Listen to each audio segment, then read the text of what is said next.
Chapter 1339. What are you laughing at? The mysterious lady said angrily. Can't you see it now? All of this was carefully planned by Qin Feiyang. He first used you and the main tower to deal with the Mu family.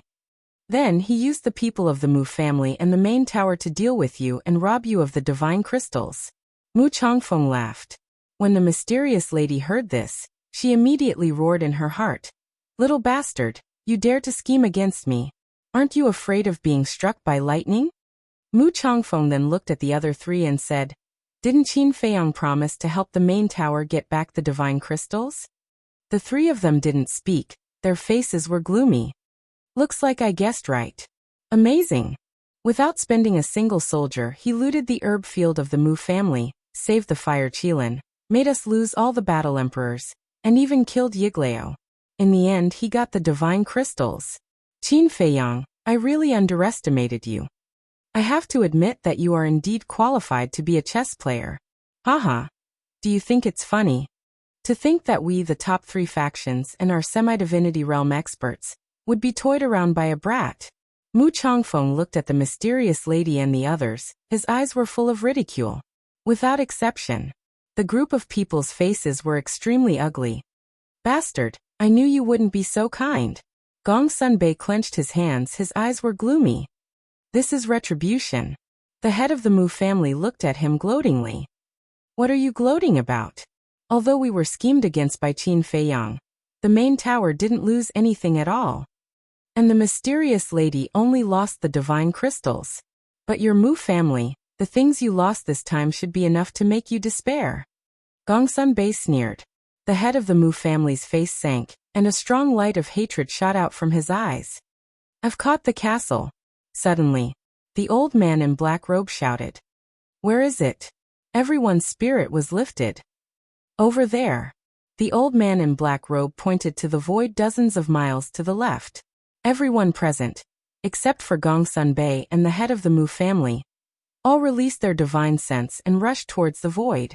Immediately, they caught a speck of dust that was shuttling through the void like lightning. Quickly imprison it. The vice head of the main tower shouted. If they let Qin Feiyang escape, they would become a joke in the future. Streaks of divine might burst out, covering the sky and covering the earth as they surged toward the ancient castle. So what if it's sealed? Can you still break open the ancient castle and capture Qin Feiyang? Mu Changfeng's eyes were filled with ridicule.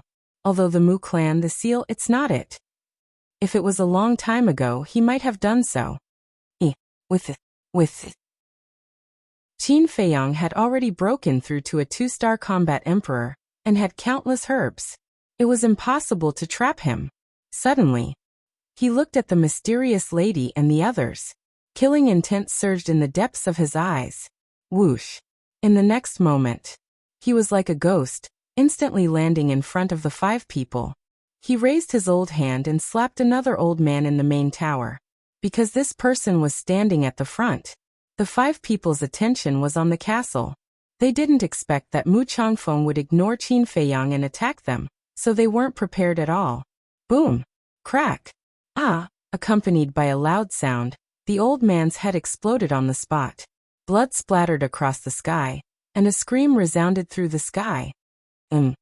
The mysterious lady and the others' faces suddenly changed. They hurriedly looked back at the old man, and found that his soul had been annihilated. The annihilation of the soul, even a false god couldn't reverse the situation. This also meant that another false god had fallen. Immediately after, the 4 of them retreated at the same time. With the divine crystals, you still have a little chance. But now, the divine crystals have been snatched away by Qin Feiyang. What else can you use to fight me? All of you die. Mu Changfeng laughed sinisterly and rushed toward the 4 people crazily. In the distant void, inside the castle, Qin Feiyang was lying on the ground, bleeding all over. When they were fighting for the divine crystals, the battle fluctuations in the void had caused fatal injuries to him. Now he didn't even have the strength to stand. Even his consciousness was being swallowed by the darkness. However, he knew that he couldn't faint now. Therefore, he bit his tongue and tried to stay awake to drive the castle away from this place. The divine crystals were quietly on the ground of the castle. As for Lu Zheng, he had been nervously staring at Mu Changfeng and the others in the screen. Seeing that Mu Changfeng suddenly attacked the mysterious lady and the others, he was relieved. He immediately ran to Qin Feiyang's side, squatted on the ground, and asked anxiously, "How are you?" Although he was a little unhappy with Qin Feiyang, blood was thicker than water. He still cared about this little cousin of his. "I won't die," Qin Feiyang said weakly. "It's good that you won't die." Lu Zheng immediately took out a healing pill with 5 elixir veins and stuffed it into Qin Feiyang's mouth. However, the injuries were too serious. Even a healing pill with 5 elixir veins would have little effect. Seeing this, Lu Zheng frowned and said, "What do we do now?" Qin Feiyang said, "Help me up. Let's leave the castle and return to the Great Qin Empire immediately." Lu Zheng was stunned and asked, "What about the mysterious lady and the others?" Qin Feiyang said, "I've achieved my goal. Whether they live or die has nothing to do with me." "That makes sense." Lu Zheng nodded. Ignoring the blood on Qin Feiyang's body, he picked up Qin Feiyang. Qin Feiyang willed, and the two immediately appeared in the sky above the sea. Then, Lu Zheng opened the portal and descended above the ice lake with Qin Feiyang in his arms. Qin Feiyang said, "The teleportation altar is in a grotto at the bottom of the lake." He was almost at his limit. Lu Zheng didn't dare to delay for a moment and immediately rushed into the ice lake. At the same time, his battle aura surged and formed a battle aura boundary to separate them from the bone-chilling lake water. "What's going on?" Before reaching the bottom of the lake, the snow python greeted them. Looking at Qin Feiyang's injuries, its eyes were full of shock and confusion. "There's a situation," Lu Zheng said respectfully, but there was a trace of suspicion in his eyes. When he first came here, he clearly sensed a wisp of dragon aura here. Why was it gone now? A situation? The snow python was stunned. It looked at Qin Feiyang and sneered. "You're so badly injured. It seems that you've hit a wall this time." Qin Feiyang smiled bitterly. Lu Zheng asked, "Senior, can we leave now?" He was very impatient, but he didn't dare to show it. The snow python glanced at Lu Zheng, then looked at Qin Feiyang and said, "You'd better behave yourself in the future. Otherwise, you'll lose your life. Let's go."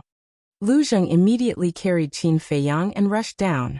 After reaching the bottom of the lake, Qin Feiyang pointed to the entrance of the grotto. He couldn't hold on any longer and fell into Lu Zheng's arms, fainting. "Little cousin." Lu Zheng's expression changed. Feeling that Qin Feiyang's heart was still beating, he let out a breath and carried Qin Feiyang to the entrance. After entering the grotto, he didn't waste any time and immediately activated the altar. "Qin Feiyang, why did you lie to me? Come out and explain it to me." But at this moment, Gong Sunbei's angry roar came from outside. He guessed that Qin Feiyang would immediately leave the Forgotten Continent after stealing the divine crystal, so he rushed here. However, Lu Zheng didn't pay attention to him at all. He stepped onto the altar, and his figure quickly faded. Outside the ice lake, Gong Sunbei held the Mu family's head and stood by the lake, his eyes full of anger. Dong. At this moment, the snow python broke out of the water and floated above the lake. "Greetings, senior." Gong Sunbei's pupils shrank and he bowed. "He's gone. You can leave too. Don't disturb my meditation." After the snow python finished speaking, it returned to the ice lake and disappeared. Gong Sunbei looked at the ice lake, his face full of unwillingness. After a long time, he turned and left with the Mu family's head. Butterfly Valley. Hundreds of flowers bloomed, and the fragrance of the flowers filled the air. Stalks of emerald green grass swayed in the wind, full of vitality. By the lake, Old Man Qin sat on a blue stone as usual, like an ordinary old man in the countryside. He didn't have the slightest aura, quietly fishing. Suddenly, he looked up at the sky, a cold light flashing in his eyes. Almost in the next moment, two figures appeared. It was Lu Zheng and Qin Feiyang. Seeing that it was Qin Feiyang, the cold light in Old Man Qin's eyes faded, but then he noticed Qin Feiyang's injury. Whoosh! He immediately put down the fishing rod, turned into a stream of light, and landed in front of Lu Zheng. Looking at the unconscious Qin Feiyang, he asked, "What happened?" "It's a long story. Let's find a place to put him first. Lu Zheng said. Come with me. Old Man Qin glanced at Lu Zheng, then turned and flew down to the wooden building below. Lu Zheng followed closely behind him. Entering the wooden building, Old Man Qin took Lu Zheng into a bedroom. The bedroom was very simple. There was no decoration, only a clean wooden bed. Lu Zheng gently placed Qin Feiyang on the wooden bed, then silently observed Qin Feiyang's condition. Although Old Man Qin was full of doubts, he didn't disturb Lu Zheng at this moment. Time flew by. An hour passed. Seeing that Qin Feiyang's injury didn't worsen and was gradually getting better, Lu Zheng was completely relieved. Old Man Qin couldn't wait to ask, what happened to make him like this? Let's talk outside. Lu Zheng turned and walked outside. Old Man Qin hurriedly followed. The two left the room and walked to the tea table in the hall. The tea table was carved from a very common tree root, looking simple and plain. I didn't expect a fake god to live such a simple life. Lu Zheng glanced at the tea table, then glanced at the hall, and smiled. Old Man Qin rolled his eyes at him and said impatiently, Don't talk nonsense. Tell me what you experienced on the Forgotten Continent. I've been on the run for so long, my mouth is dry. You should at least make me a pot of tea to moisten my mouth, right? Lu Zheng sat by the tea table and chuckled. You want me to make tea for you? Who do you think you are? Are you looking for a beating? Tell me. Old Man Qin's face darkened, and he said angrily. Lu Zheng smiled helplessly and slowly told him what happened these days. However, he didn't mention the divine crystal. Chapter 1340. After listening, Old Man Qin was dumbfounded. He did not expect that in just a few days, Qin Feiyang and Old Man Qin had experienced so many things. Lu Zheng picked up the teacup and moistened his throat. He smiled and said, My little cousin's performance is not bad, right? Good. Old Man Qin nodded. His old face was full of praise. With the cultivation of a 2-star combat emperor, he dealt with the 3 superpowers of the Forgotten Continent. Among them there were 9 fake gods. If it was anyone else, it would be impossible to succeed. However, not only did Qin Feiyang successfully deal with them, he even killed 2 fake divinities and took advantage of them. Who could compare with such a mind? Even he was left in the dust. And the most happy thing was that the Mu family. Time passed day by day. During these days, Lu Zheng temporarily stayed here. Other than taking care of Qin Feiyang, he fished, drank tea, and chatted with Old Man Qin every day. His days were very comfortable. On the 5th day, Qin Feiyang finally woke up from his coma. The injuries on his body had been completely healed with the help of the Flame of Life and the purple gold dragon blood. Now, his skin was as smooth and tender as a newborn baby's. Lu Zheng had also helped him clean the bloodstains on his body and changed him into a clean set of clothes. He opened his eyes and looked at the ceiling in confusion. Where was this? This room was very unfamiliar.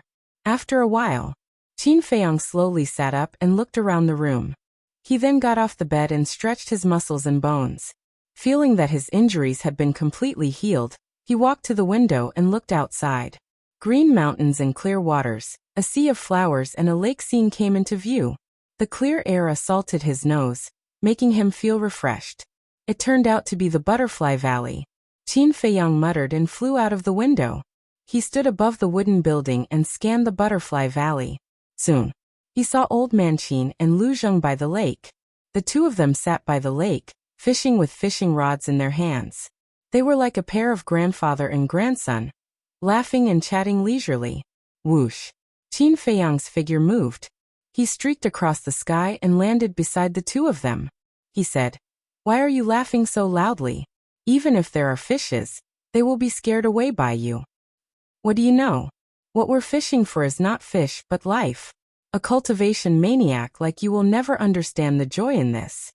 Lu Zheng said in disdain. The corner of Qin Feiyang's mouth twitched. He really didn't understand what fishing had to do with life. He's awake. Old Man Qin lifted his head and looked at Qin Feiyang with a smile. Qin Feiyang nodded and cupped his hands. Thank you for your care, Elder Qin. Lu Zheng said, Don't get it wrong. I've been taking care of you for the past 5 days, not old Qin. I'm the one you should be thanking. 5 days. Qin Feiyang stared blankly for a moment before sighing. Time really flies. I wonder how the Forgotten Continent is right now. Do you still need to think about it? Facing two super overlords at the peak of the pseudo-god realm, do you think the people from the head of the tower and the mysterious madam will have a good time? I'm afraid they're all dead by now. Lu Zheng laughed gloatingly. All dead? Qin Feiyang murmured, a complicated feeling rising in his heart. He didn't care about the people from the head of the tower, but he had a different feeling about the mysterious madam. Was it guilt or sympathy? He couldn't tell. Lu Zheng put down the fishing rod, got up, and looked at Qin Feiyang saying, Since you've recovered, let's get ready to leave. Okay. Qin Feiyang nodded and collected his thoughts. He looked at Old Man Qin and said, Did anyone come to the spiritual state during the few days we were away? Or did anything major happen? I'm not sure if anyone came to the spiritual state, because everyone in the imperial capital knows that I'm guarding the Butterfly Valley. Even if someone came, they wouldn't pass by here. As for whether anything major happened, I haven't received any news yet. Old Man Qin said. The 9 states were connected, and one could enter the spiritual state from the other 8 states. Qin Feiyang cupped his hands and said, Okay, we'll take our leave first. Zhuge Nanhua is guarding the pagoda. I'd like to ask you, how are you going to go back? Old Man Qin chuckled. Let's go back openly. If he dares to block the way, I'll kill him. Qin Feiyang smiled faintly. Haha. You have a personality and are very domineering. I like it. Go. Old Man Qin laughed and waved his hand. Goodbye. Qin Feiyang and Old Man Qin bowed, and turned to rush into the secret chamber. Lu Zheng smiled and said, To be honest, our biggest gain is actually Old Man Qin. What do you mean? Qin Feiyang was stunned and asked suspiciously. Now that Old Man Qin is on our side, with his strength and status in the Great Qin Empire, he will be of great help to us in the future. Lu Zheng said. I won't object to this. Qin Feiyang smiled. After a while, the two of them entered the secret chamber, and Lu Zheng immediately revived the altar. But suddenly, Qin Feiyang reached out and stopped Lu Zheng. What's wrong? Lu Zheng looked at him in confusion. Qin Feiyang said, I'll send a message to Fatso first to see if he's still in the spiritual state. Then he took out the image crystal. However, after waiting for a long time, Fatso did not respond. Qin Feiyang also put away the image crystal and looked at Lu Zheng. Let's go. It was impossible for Fatso not to respond to him. The only explanation was that Fatso did not receive his message. There was only one possibility if he did not receive the message. Fatso was now in the capital. Lu Zheng waved his hand, and a fiery red battle aura emerged and poured into the teleportation altar. By the way, when you were in the Forgotten Continent, Gongsun Bei came to find you after you fell into a coma. From his tone, he seemed to hate you. Lu Zheng said. It would be strange if he didn't hate me. Qin Feiyang said. Lu Zheng asked, Then do you still plan to take him under your command? A forcibly picked melon is not sweet. Let nature take its course. Qin Feiyang smiled faintly and said, But what? Lu Zheng was suspicious. Qin Feiyang said, Although the Mu family suffered a fatal blow this time, we still can't be careless because the Mu family has another artifact in addition to the spacetime gate. What? Lu Zheng's expression changed. This is what Mu Qing told me personally. It is said that it was personally refined by Mu Tianyang and integrated with Mu Tianyang's flesh and blood. Back then, when Mu Tianyang was reborn, the Mu family was able to sense it immediately because of this artifact. But what I don't understand is, why didn't the Mu family take out this artifact when such a big thing happened this time? Qin Feiyang frowned. Why didn't you tell Gongsun Bei about such an important thing? Lu Zheng was surprised. If I tell them that the Mu family has another artifact, will they cooperate with us? Qin Feiyang said. You are a scammer. Fortunately, I am your cousin. Otherwise, I don't know how I would be scammed by you. Lu Zheng rolled his eyes. Qin Feiyang was quite speechless. In short, this time, the Mu family gave me a strange feeling. It's better to be careful in the future.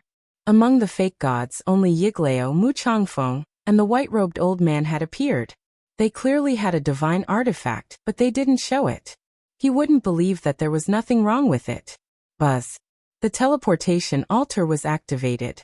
Lu Zheng retracted his arm and said, "Send me to the castle. We can't let the emperor and the state preceptor know that the Lu family is involved." "I really don't understand. The Lu family is so strong. What are you afraid of?" Qin Feiyang frowned. "Some things are not as simple as you think," Lu Zheng said. Qin Feiyang said, "Then tell me, how complicated is it?" Lu Zheng was silent and looked at him quietly. Qin Feiyang was extremely angry, but he could only hold it in. After sending Lu Zheng to the castle, he let out a long breath and stepped on the teleportation altar. At the same time, pagoda. The pagoda door opened quickly. A black figure stood in front of the pagoda and stared at the teleportation altar. His eyes were cold. This person was Zhuge Nanhua, an expert at the peak of the 9-star combat emperor realm. Swoosh. Suddenly, Qin Feiyang's figure appeared on the teleportation altar. Qin Feiyang. Zhuge Nanhua's eyes were filled with intense killing intent. He didn't even bother to hide it.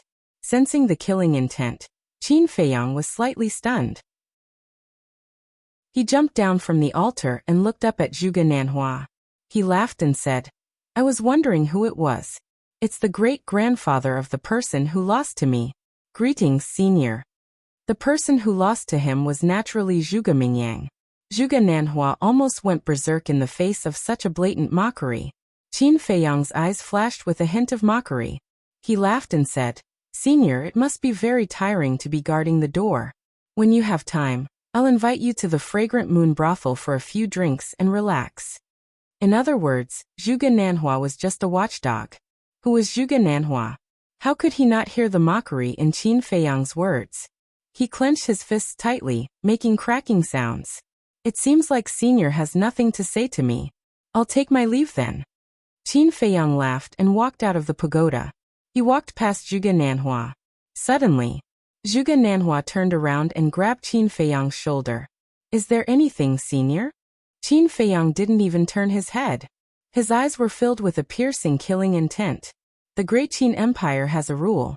Without the emperor's permission, no one in the imperial capital or the 9 prefectures is allowed to activate the teleportation altar.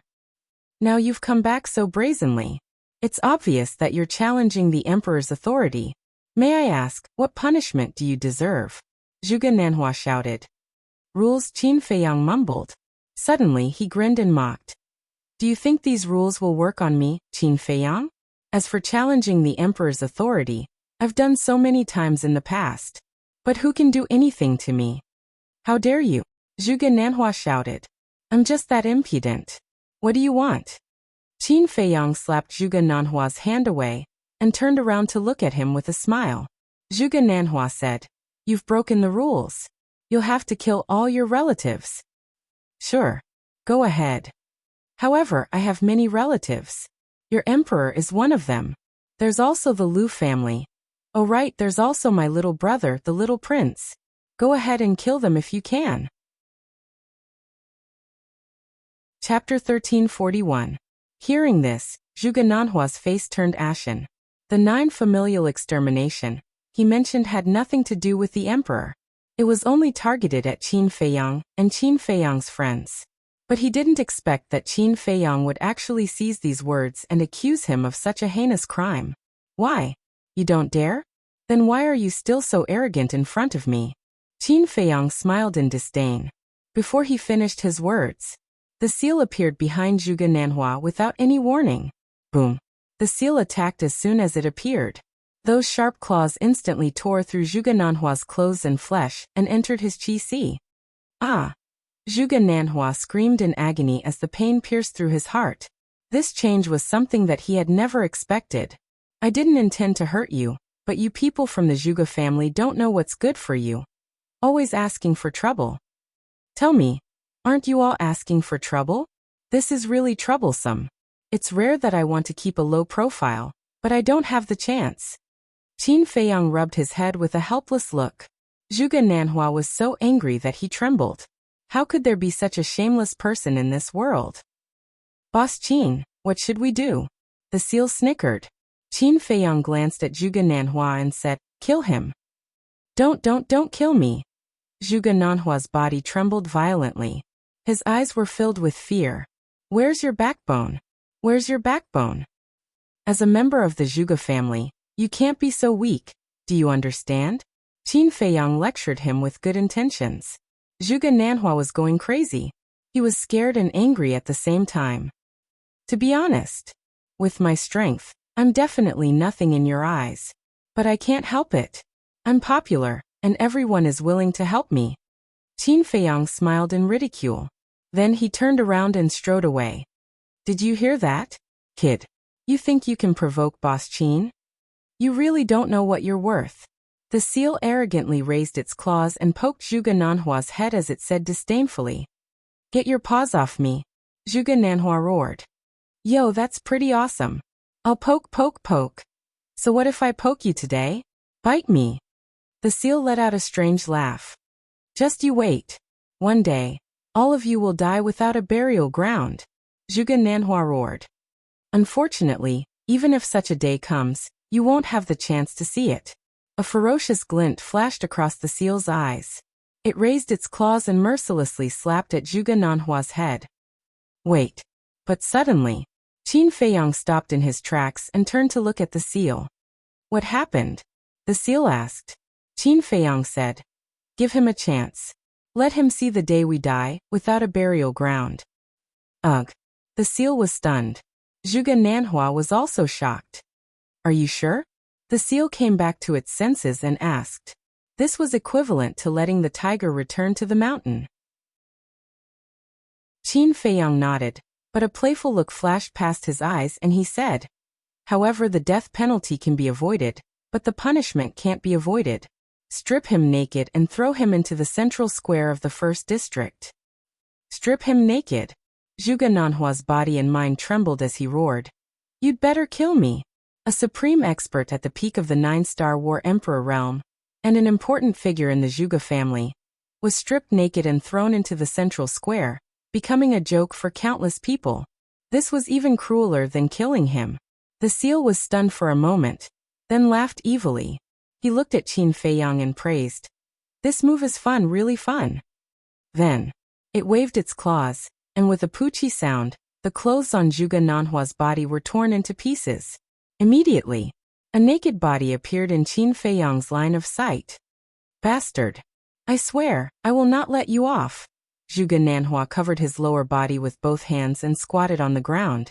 He stared at Qin Feiyang and the seal and roared, "I'll be waiting." Qin Feiyang opened a teleportation gate and said, "Bring him there. Come find me at Hao Tian Palace later." "All right." The seal shouted and released its emperor's might. It swept up Zhuge Nanhua and rushed towards the teleportation gate. But before it entered the teleportation gate, it suddenly stopped and rolled its eyes. Suddenly, it chuckled and released the pressure. Zhuge Nanhua immediately fell to the ground like a dead dog. "Crawl properly, don't move." The seal shouted coldly, and with a sinister laugh, it waved its claws again and again. "What are you doing?" Qin Feiyang walked forward suspiciously and couldn't help but laugh. On Zhuge Nanhua's back, there was a line of bloody words. "I am an old hooligan, I am an old beast, I am an old undying bastard who grew up eating feces." It was just this sentence. "How is it?" The seal looked at Qin Feiyang with its thieving eyes. "Not bad." Qin Feiyang held back his laughter and nodded. "Hehe." The seal grinned and swept up Zhuge Nanhua again, entering the teleportation gate without looking back. "Haha." After the teleportation gate disappeared, Qin Feiyang couldn't hold it in anymore and laughed out loud. One could imagine how big of a commotion Zhuge Nanhua would cause when he appeared in the central square. Swoosh. At this moment, a white-haired old man flew through the air and landed on top of the pagoda. "It's you." It was the Grand Tutor. When enemies met, their eyes were exceptionally red. Be it the Grand Tutor or Qin Feiyang, their eyes were filled with a strong cold light. "Yes, it's me." Qin Feiyang said. "Why are you here?" The Grand Tutor said angrily. Just as he finished speaking, he noticed the bloodstains on the ground. His expression changed slightly, and he hurriedly rushed into the pagoda. Seeing that there was no one in the pagoda, he released his divine might and imprisoned Qin Feiyang. He shouted, "Where is Zhuge Nanhua? What did you do to him? If you want to know, go to the central square of the first district yourself. Also, don't use your tortoise's might to imprison me. It will make me very angry. Once I get angry, I can't guarantee that I'll do something out of line. For example, Zhuge Mingyang." Qin Feiyang sneered. The Grand Tutor clenched his fists and stared at Qin Feiyang. In the end, he withdrew his divine might, opened a teleportation gate, and rushed in like lightning. Qin Feiyang sneered, glanced at the back mountain of the Imperial Palace, and also opened a teleportation gate and left. The first district. Central Square. There was a teleportation gate in the square. But unlike ordinary teleportation gates, this teleportation gate was fixed and led to several other districts. Because of this, there was a lot of traffic in the central square every day. For example, there were hundreds of people lining up in front of the teleportation gate. "Everyone, come here quickly. I have a surprise for you." Suddenly, a laugh sounded in the air above the square. And the people in the square immediately looked up. They saw a seal standing in the air, and beside it was a naked man. What's going on? Everyone was stunned. Although Zhuge Nanhua had been famous for a long time, he rarely appeared in front of people. So many people had only heard of his name and had never seen him in person. "This is Zhuge Mingyang's great-grandfather, Zhuge Nanhua. I don't know what happened, but he suddenly came to find me and insisted that I strip him naked and send him to the central square. I have no choice but to do as he said." The seal looked very helpless and withdrew his emperor's might. Zhuge Nanhua screamed and fell in the middle of the square with a bang. "You guys take your time to appreciate it." The seal laughed and opened a teleportation gate to leave. Zhuge Nanhua. He is a respected senior of the Zhuge family, and the hall master of the law enforcement hall. How could he do such a thing? He's so old and he's still naked. Doesn't he know shame? Everyone surrounded him, their eyes full of disdain. Under everyone's gaze, Zhuge Nanhua even had the heart to die. Especially when he heard everyone's discussion, he wished he could find a hole to hide in. But now, he did not dare to get up. Because once he got up, some parts that should not be exposed would be revealed in front of everyone. This was even more humiliating. Who will save me? He looked helplessly at the crowd around him, but no one came forward. Those women even avoided him, their faces full of disgust. Wait, there seems to be words on his back? Someone was surprised. A middle-aged man walked forward curiously, looked at the bloody words on Zhuge Nanhua's back, and read, "I am an old hooligan, I am an old beast, I am an old undying bastard who grew up eating feces." The middle-aged man was dumbfounded when he read the last sentence. The others also looked at each other in dismay. Haha, an old undying bastard who eats feces, this is too funny. Everyone actually did not dare to laugh. But there was nothing they could do. It was too funny and they could not hold it in. At the same time, not far from the square, there was a restaurant, Fragrant Moon Restaurant. On the third floor, two young men were sitting in a private room, drinking wine. One of them was wearing a purple robe. His body was tall and straight, and his eyebrows were like swords. His entire body was emitting a threatening aura. But, throughout the entire process, he did not say a word. He only cared about drinking, and his eyes were extremely cold. If Qin Feiyang was here, he would definitely recognize him as Zhuge Mingyang. The other person was a young man in a black robe. His appearance and temperament were not ordinary either. However, his cultivation was even stronger than Zhuge Mingyang, an 8-star combat emperor. Behind this person, there was a short man in a black robe. He was silent and his face was filled with respect. These two people were Zhuge Jinghong and Xia Chongjin, who had repeatedly challenged Qin Feiyang. Zhuge Jinghong drank his wine, while looking at Zhuge Mingyang. Seeing that Zhuge Mingyang did not say a word, he could not help but raise his eyebrows. Then, he put down his wine cup and looked at Zhuge Mingyang. He sighed and said, "Mingyang, victory and defeat are common. You don't have to do this. You don't understand. I can lose to anyone, but I can't lose to Qin Feiyang. But now I have already lost to him twice. How can I endure this? Zhuge Mingyang clenched his fists, and his eyes became more and more cold. I understand. But you can't give up on yourself like this. You still have a long way to go. In the future, there will definitely be a chance to find him and avenge your humiliation. Zhuge Jinghong said. Yes. And Senior Jinghong will also do his best to help you. Xia Chongjin smiled flatteringly. Chapter 1342. He wasn't that great in the first place. Otherwise, why didn't he dare to accept your challenge? From what I see, if he didn't have the castle, he's nothing. Xia Chongjin snorted, his face full of disdain. But, hearing their words, Zhuge Mingyang didn't feel comforted at all. Instead, the anger in his heart became even stronger. Qin Feiyang wasn't that great? Qin Feiyang wasn't anything? Then what was he, the person who lost to Qin Feiyang, considered? He wasn't even worth shit? Zhuge Jinghong and Xia Chongjin wanted to comfort him, but in Zhuge Mingyang's ears, it felt like they were humiliating him. Zhuge Jinghong saw that the situation wasn't right and hurriedly explained. Don't misunderstand, we didn't mean that. Even if you mean that, I don't care. Anyway, in this life, I won't be his opponent. Zhuge Mingyang laughed at himself. He picked up the wine jar on the table and started drinking. He didn't say that there was still the slave seal. Even if he trained hard and surpassed Qin Feiyang, as long as the slave seal was there, he wouldn't be able to turn the tables. Gotcha. Looking at Zhuge Mingyang's self-deprecating appearance, Zhuge Jinghong clenched his fists tightly. His killing intent towards Qin Feiyang became even stronger. Dong. Suddenly, there was a hurried knock on the door. Zhuge Jinghong looked at the door and let go of his fists. He said coldly, "Come in." Clang. The door was pushed open and a waiter hurriedly ran in. What happened? Zhuge Jinghong frowned. The waiter said, "Young masters, something big happened. Quickly go to the square." What big thing? Zhuge Jinghong stood up and looked at the waiter in shock. You. The waiter stuttered. Speak. Zhuge Jinghong said angrily. The waiter's eyes trembled and said, "Your foster father was stripped naked and thrown on the square. Now many people are watching." What? Zhuge Jinghong's expression changed.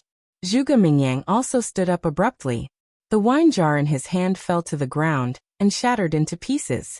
Xia Chongjin was dumbfounded. Who was Zhuge Nanhua? That was the hall master of the inner hall of the enforcement hall. His authority was monstrous.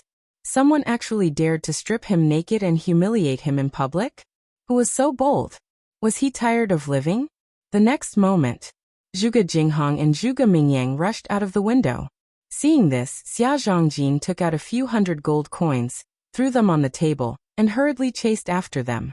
The three of them were in a private room at the back of the Fragrant Moon brothel, so they couldn't see the situation in the square. However, the Fragrant Moon brothel was just across the street from the square. With their cultivation, they would be able to enter the square in the blink of an eye. When they saw Zhuge Nanhua, who was squatting on the ground with a helpless expression on his face, Zhuge Mingyang and Zhuge Jinghong instantly burst into overflowing anger. Godfather. Great-grandfather. The two of them roared and landed beside Zhuge Nanhua at lightning speed. Zhuge Jinghong immediately took out a piece of clothing and wrapped Zhuge Nanhua up. Seeing Zhuge Mingyang and Zhuge Jinghong's arrival, the surrounding crowd immediately shut their mouths and retreated in fear. Godfather, what's going on? Who did this? Zhuge Jinghong squatted on the ground, grabbed Zhuge Nanhua's shoulder and roared with bloodshot eyes. However, Zhuge Nanhua was like a fool. He shrunk his head and glanced at the surrounding crowd. His face was filled with fear and panic. Haven't you embarrassed yourself enough? Quickly take him and leave first. An angry voice sounded in the sky. Everyone looked up, and their pupils suddenly shrank. They didn't know when the Grand Tutor had also arrived. Zhuge Jinghong and Zhuge Mingyang looked up at the Grand Tutor. Then they carried Zhuge Nanhua, opened a portal and hurriedly left. Little bastard, you've gone too far. The Grand Tutor muttered. The murderous intent in his heart was about to go out of control. After the Grand Tutor left, Xia Chongjin walked out of the crowd and glanced at the bloodstains on the ground. His face was filled with shock. Who exactly was the person who humiliated Zhuge Nanhua? Was he not afraid of death? There was no suspense. This matter quickly became the talk of the town. Everyone knew about it. When the people of the Zhuge family received this news, they were also furious. Especially Zhuge Wuho. He directly spat out a mouthful of old blood and cried to the sky. The reputation of the Zhuge family was gone just like that. Bright Sky Palace. After so many days, there was no change at all. In the garden, the green grass swayed with the wind. It was full of vitality. Flowers bloomed one after another, attracting countless colorful butterflies and bees. Qin Feiyang stood in the sky above the palace and glanced at everything. Everything seemed so calm and peaceful. However, there were always a few reckless people who came to destroy the good atmosphere here. Outside the garden, in a small green forest, a few figures were sneaking around. Without thinking, he knew that they were the people sent by the emperor to monitor him. However, Qin Feiyang ignored them and rushed into the main hall like lightning. When he entered the main hall, he was immediately stunned. He saw Fatso sitting on the throne at the top of the main hall with his legs crossed, drinking wine and eating melon seeds at the same time. He looked very spirited. Wang Yangfeng and the others were also like this. The whole room was filled with the smell of alcohol. Young master. Suddenly, Wang Yishan saw Qin Feiyang standing at the door and was shocked. He quickly threw away the wine cup. Young master? Boss. Fatso, Wang Yangfeng and the others were stunned. They turned their heads and looked. They all got up and hid the wine cup behind them. Not bad. All of you know how to enjoy yourselves. Qin Feiyang glanced at the crowd and said with an indifferent expression. Wang Yangfeng and the others looked at each other, quickly put down the wine cup and ran towards Qin Feiyang. They were all panicking. Young master, we were wrong. When they came in front of Qin Feiyang, the group of people lowered their heads like a group of children who had done something wrong. Qin Feiyang couldn't help but want to laugh. What's wrong? Qin Feiyang said with a straight face. We shouldn't be greedy for pleasure. And we shouldn't be tempted by fatso. We are willing to accept young master's punishment. Wang Yangfeng said. Fatso's face suddenly darkened and he said angrily. Old Wang, what do you mean by that? When did Fat Lord seduce you? Wang Yishan said. You were the one who seduced us. You have to take full responsibility. That's right. You know that it's our first time in the outside world and everything is new to us. You even encouraged us to drink. You have bad intentions. The others also said with righteous indignation. You old guys are too unreasonable. Everyone drank the wine and ate the food together. Why is it Fat Lord's responsibility alone? If you have the ability, spit it out. Fatso was instantly annoyed. But when Qin Feiyang glared at him, he immediately shut up. In fact, even without Wang Yangfeng and the others saying, he knew that it must be Fatso's doing. Because Wang Yangfeng and the others were very simple people. If no one instigated them, it was impossible for them to do such a thing. Qin Feiyang retracted his gaze and looked at Wang Yangfeng and the others, saying, In fact, I don't object to you drinking. After all, everyone drinks wine, including me. But I'm very angry that you drank at this time. Do you know why? Everyone shook their heads. Because you're in the palace. There are people everywhere who want to harm you. What if you drink too much and are plotted against? Qin Feiyang said angrily. So young master is concerned about us? Wang Yangfeng and the others looked at each other, feeling extremely touched but also ashamed. Qin Feiyang said, I hope this won't happen again. Yes. The group of people nodded respectfully. Qin Feiyang shook his head and smiled, asking, Did Fatso tell you about the opportunity to become a god? Yes. Everyone nodded. Then you guys go to the castle. Strive to raise your cultivation to the peak of 9-star War Emperor in the shortest time possible. And then comprehend the profound meaning of becoming a god. Qin Feiyang said. Okay. Everyone replied, looking rather excited. Because they already knew that the time rules in the castle were different from the outside world. Qin Feiyang waved his hand and sent everyone to the castle. Then he looked at Fatso. Fatso smiled embarrassedly and said, Boss, I saw that they were bored, so I asked them to have a few drinks together. There's no other meaning. Do I look like an idiot to you? Qin Feiyang walked in front of Fatso and said.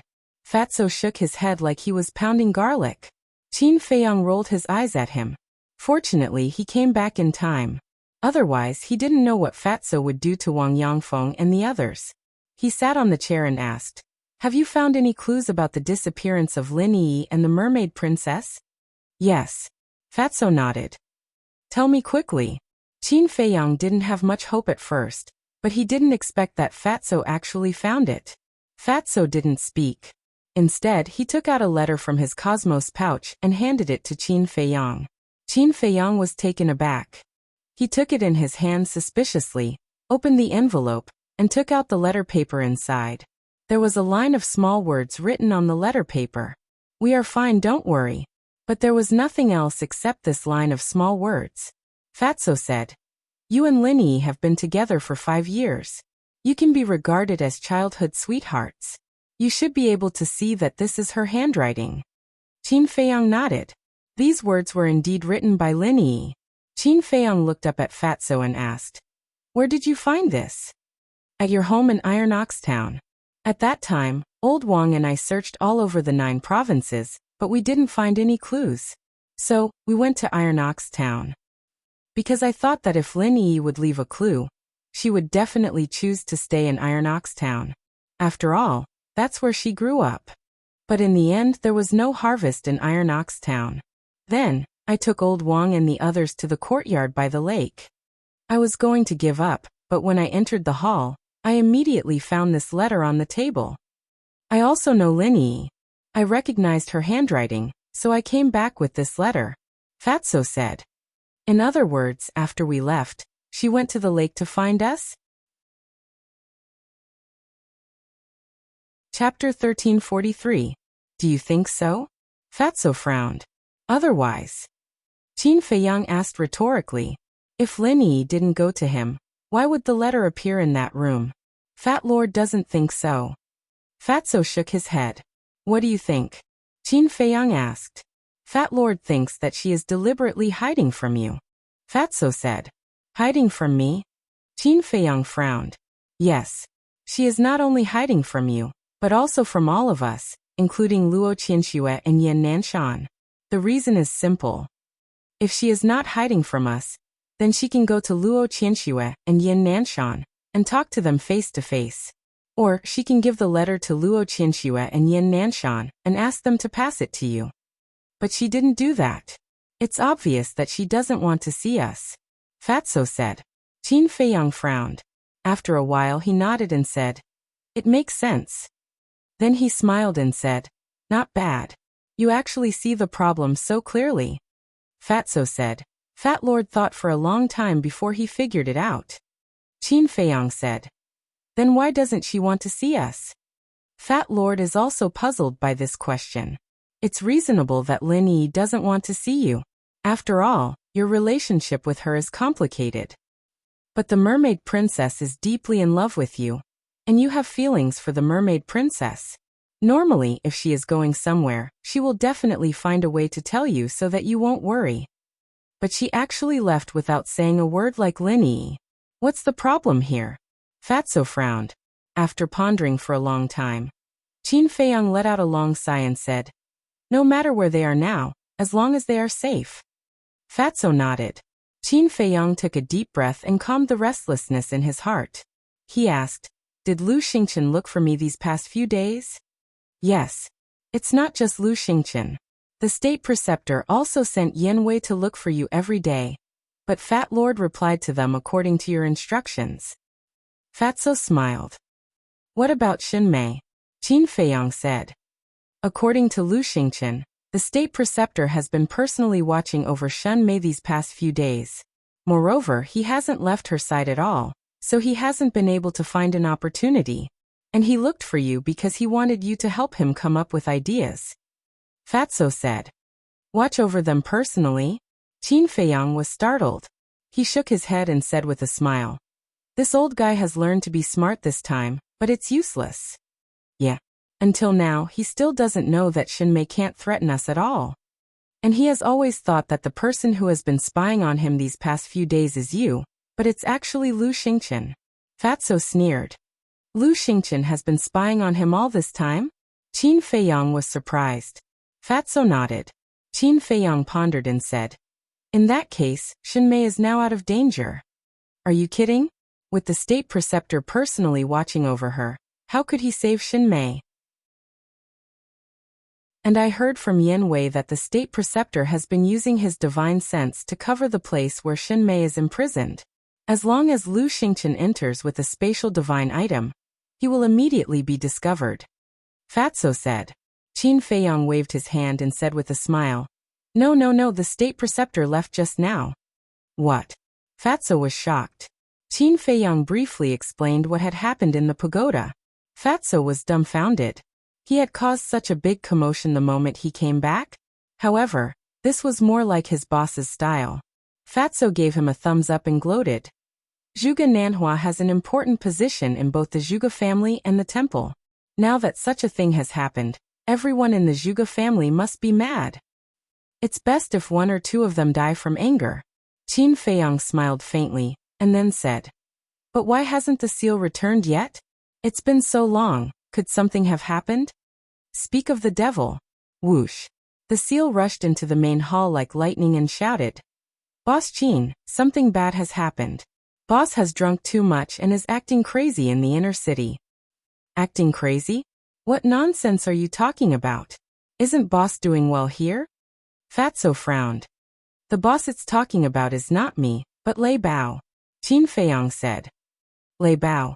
Fatso was stunned, and then there was a trace of disdain in his eyes. He looked at Qin Feiyang and said, Don't bother about it.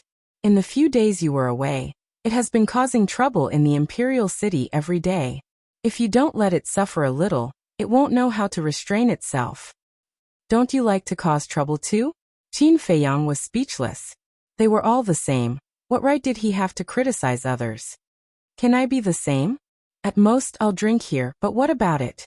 You don't know how it has been tormenting these few days. Fatso was dissatisfied. What did you do? The seal looked at him curiously. At first, it was causing trouble in the imperial palace, and the targets were all concubines and princesses. It either peeped at them bathing or stole their underwear. Those concubines and princesses have come to you more than once to reason with you.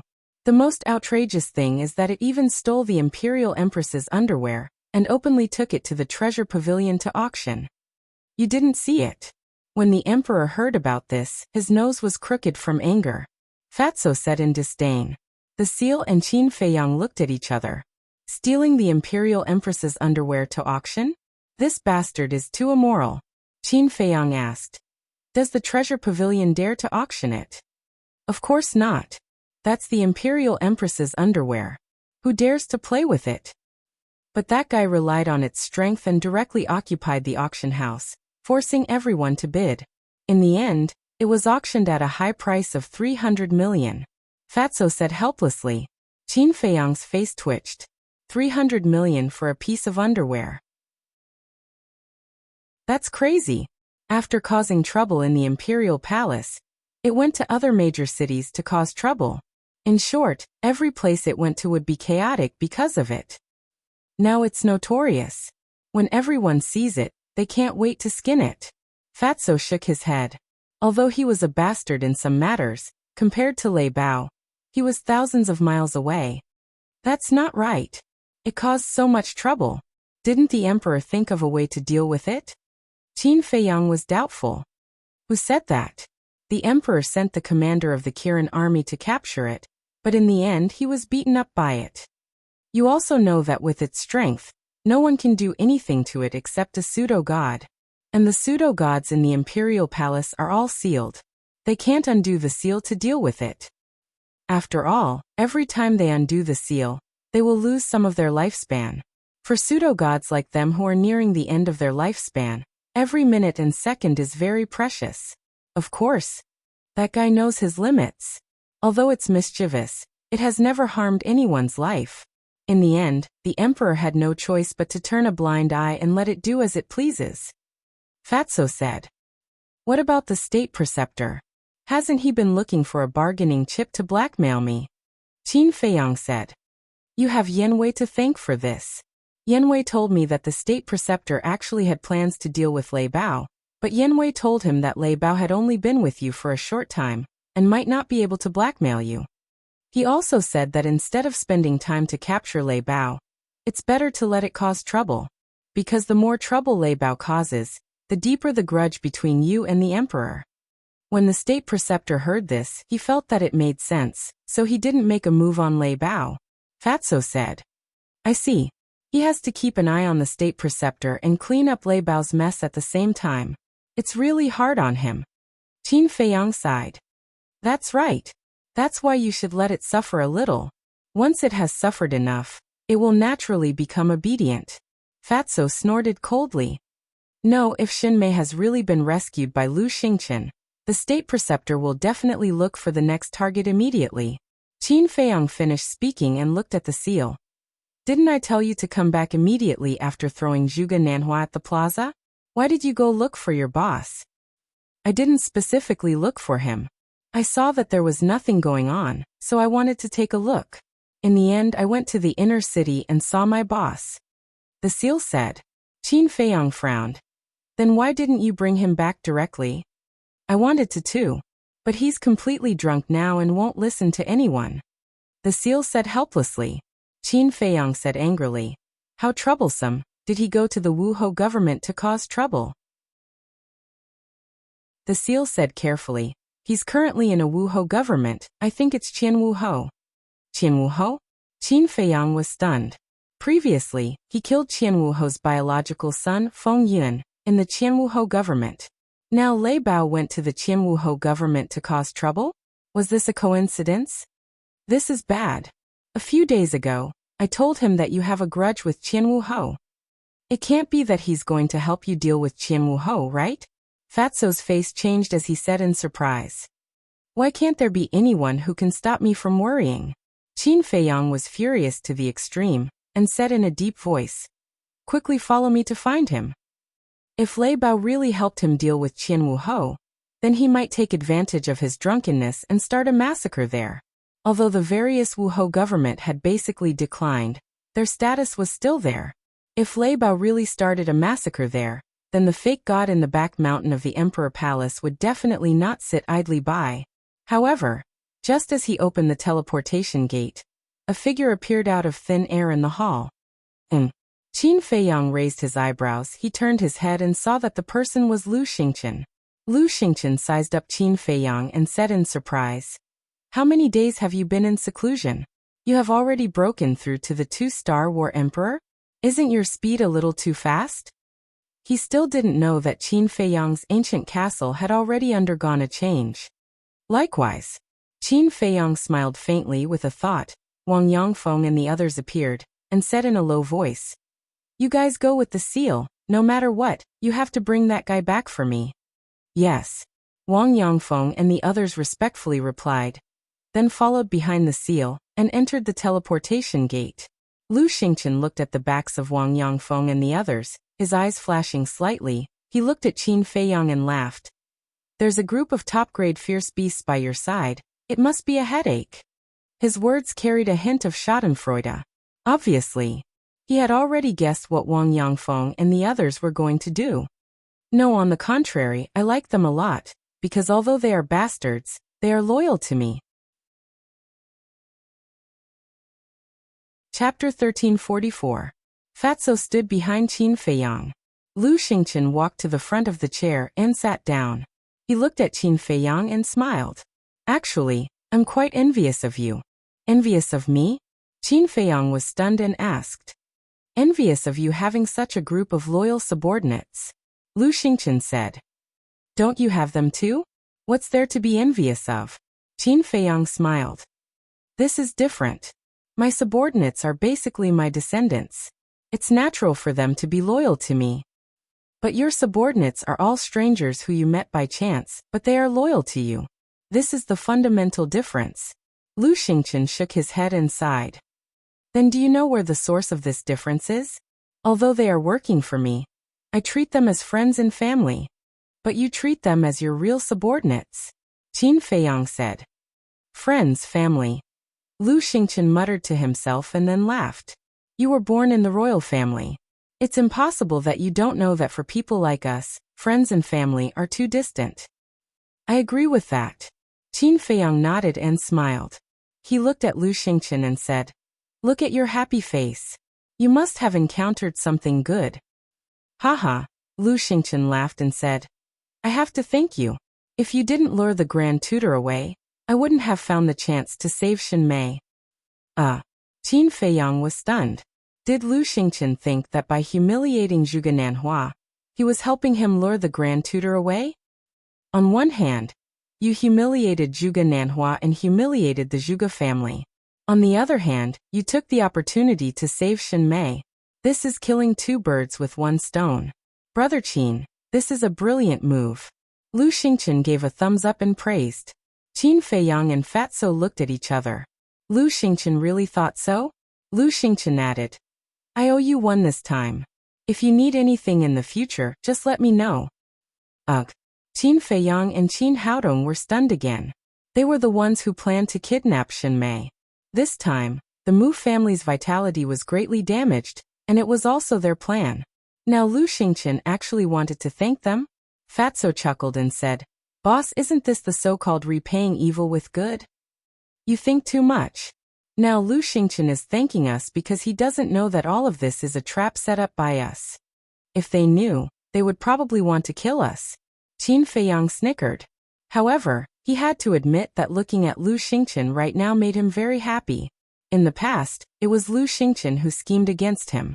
This time he had finally gotten back at Lu Xingqian, and he had even paid him back with interest. Qin Feiyang smiled and said, "We are partners. It's only right to help you. Why are you being so polite? You're treating me like an outsider, right?"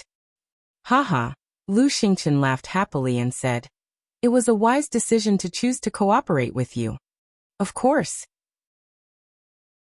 Whether it's you or boss, both of you are as cunning as old foxes.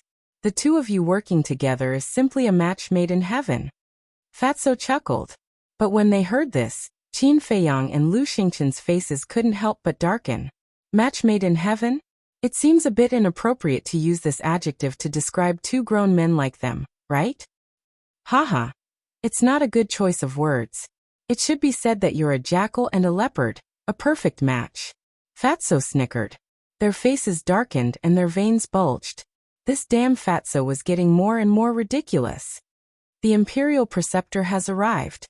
But suddenly, a loud voice could be heard coming from the outside. "You're here so soon?" Qin Feiyang was stunned. "He should be here for Zhuge Mingyang. I'll leave." Lu Xingqian got up and said, "Leave." Qin Feiyang raised his eyebrows and said, "Xinmei has just been rescued. She must still be very scared now. You'd better go back and comfort her." "No need. Xinmei's endurance is not as weak as you said." Lu Xingqian faintly smiled and disappeared without a trace after he finished speaking. Qin Feiyang immediately frowned. Fatso was a little puzzled and said, "Boss, why did you ask Lu Xingqian to go back?" "The Imperial Preceptor will definitely talk about Zhuge Shenfeng later. I don't want Lu Xingqian to know about Zhuge Shenfeng's existence. But this guy seems to have noticed that I'm deliberately hiding something from him. He doesn't plan to leave." Qin Feiyang said secretly. "Then what should we do?" Fatso said. "Act according to the situation." Qin Feiyang secretly said. Then he looked outside the door and said indifferently, "Come in." Da-da. Accompanied by a series of steady footsteps, two figures entered the main hall one after the other. It was the Imperial Preceptor and Yen Wei. The Imperial Preceptor looked angry. Yen Wei's eyes were also filled with a strong cold light. Qin Feiyang glanced at Yen Wei, then looked at the Imperial Preceptor and said with a smile, "I've been in seclusion recently. Something happened and I can't get up to greet the Imperial Preceptor. I hope the Imperial Preceptor can forgive me." "Something happened?" The Imperial Preceptor smiled coldly and said, "Why didn't I see anything wrong with you when you humiliated Zhuge Nanhua? Looks like I can't hide from the Imperial Preceptor. But why do you have to expose me, Imperial Preceptor? Don't you know that if you're too obvious, it will affect the relationship between both parties?" Qin Feiyang said helplessly. "Do you still need to protect the relationship between you and me?" The imperial preceptor sneered. Qin Feiyang said calmly, since the imperial preceptor has said so, I won't stand on ceremony. If the imperial preceptor is here for Zhuge Nanhua, please leave. What's with your attitude? Yin Wei shouted. Qin Feiyang's eyes turned cold. He looked at Yin Wei and said, looks like the lesson I taught you last time wasn't enough. I was careless last time. Try me again if you dare. Yin Wei stared at him, unwilling to be outdone. Haha. Qin Feiyang laughed. His eyes were filled with murderous intent. He said word by word. Are you provoking me? Yin Wei said. Shut up. The imperial preceptor shouted. Sir. Yin Wei wanted to say something, but the imperial preceptor's face darkened. He said, I'll say it one last time. Without my order, don't say anything. Yes. Yin Wei's eyes trembled. He replied respectfully and went silent. However, when he looked at Qin Feiyang, his eyes were even colder than before. The imperial preceptor raised his head and looked at Qin Feiyang. He said, I'm not here for Zhuge Nanhua. He knew. Since it had happened, it was useless to say anything more. The reason for that was because it was impossible for Qin Feiyang to apologize to him for this matter. Furthermore, it was impossible for him to compensate Zhuge Nanhua for his mental loss. Qin Feiyang smiled and said, as long as it's not for Zhuge Nanhua, everything can be discussed. Please have a seat. The imperial preceptor glanced at the seat beside him. A hint of anger flashed across his eyes. Ever since the day he became the imperial preceptor, other than when he was with the emperor, he had always been the one sitting at the top, looking down on others. Just like the various Marshal Marquis mansion. As long as he went, the various Marshal Marquis would take the initiative to give up the main seat. And now, Qin Feiyang actually let him sit below. This was a complete humiliation to him. So, rather than suffer this humiliation, it was better to stand and talk. Qin Feiyang said, if Lord Imperial Preceptor doesn't sit, then you are looking down on me. Of course, he knew what the Imperial Preceptor was thinking. But he had the final say. Of course. He did this to deliberately suppress the Imperial Preceptor's arrogance and anger this damned old man. How would this old man dare to look down on you, Qin Feiyang? The Imperial Preceptor chuckled and walked to the seat that Lu Xingqian had just sat on. He sat on it and asked with a smile, are you satisfied now? Although he was beaming with joy, in fact, he was about to go crazy in his heart. How could he not know Qin Feiyang's purpose? But now he could only endure. Look at what Lord Imperial Preceptor said. This junior is purely out of kindness. After all, Lord, you are already old. If you stand and talk, this junior can't bear it. Qin Feiyang laughed. The Imperial Preceptor clenched his hands tightly and said with a smile, then shouldn't this old man thank you? No need to thank me. This is what this junior should do. After all, this junior is also a person who respects the old and loves the young. And this junior has also been educating the people around me. When I meet a highly respected old man like Lord Imperial Preceptor. Sorry, it slipped out of my mouth. Wait, it's not a slip of the tongue. You see, I'm so excited that I'm a little incoherent. Lord, please don't mind. What this junior wants to say is that when you meet a highly respected old man like you must be respectful. Qin Feiyang said. The Imperial Preceptor's old face was dark, and his veins were bulging. Especially when he heard the old man and Qin Feiyang's self-made excuse. He instantly felt uncomfortable. But there was no other way. He could only swallow his anger now. Whoosh. Taking a deep breath, the Imperial Preceptor loosened his fist and said, let's not talk nonsense. Let's get to the point. Okay. Please go ahead. Qin Feiyang nodded repeatedly. The Imperial Preceptor said in a deep voice, how can I remove Zhuge Mingyang's slave seal? And release Zhuge Shenfeng? Zhuge Shenfeng? Inside the spatial divine item. Lu Xingqian was slightly stunned when he heard the Imperial Preceptor's words. Qin Feiyang also raised his eyebrows. What he was worried about had happened. However, Lu Xingqian might not know who Zhuge Shenfeng was. After all, when the Tianyang Empire was destroyed and Mu Tianyang was suppressed, Zhuge Shenfeng and the Imperial Preceptor were still unknown. The imperial preceptor saw that Qin Feiyang was silent for a long time and said impatiently, "Tell me your conditions." Qin Feiyang glanced at him and transmitted his voice to Yan Wei. "I asked you to investigate Immortal He. Have you investigated it?" "Yes, he is now hiding in the law enforcement hall," Yan Wei secretly said. Qin Feiyang's eyes flashed coldly. He looked at the imperial preceptor and said, "Well, I won't dawdle. I have 2 conditions. First, hand over Immortal He. Second, I want Zhuge Mingyang's divine art and 3,000 incarnations." 3,000 incarnations. The imperial preceptor's eyes darkened and said angrily, "Young man, this old man advises you to quit while you are ahead. Don't ask for too much." "Is this too much? I originally planned to exchange your life for it," Qin Feiyang said. The imperial preceptor's eyes were filled with murderous intent again. "Lord Imperial Preceptor, as a fake god, you should know that no matter how strong the divine art is, it is just a worldly possession. Can it be compared to Zhuge Mingyang's life?"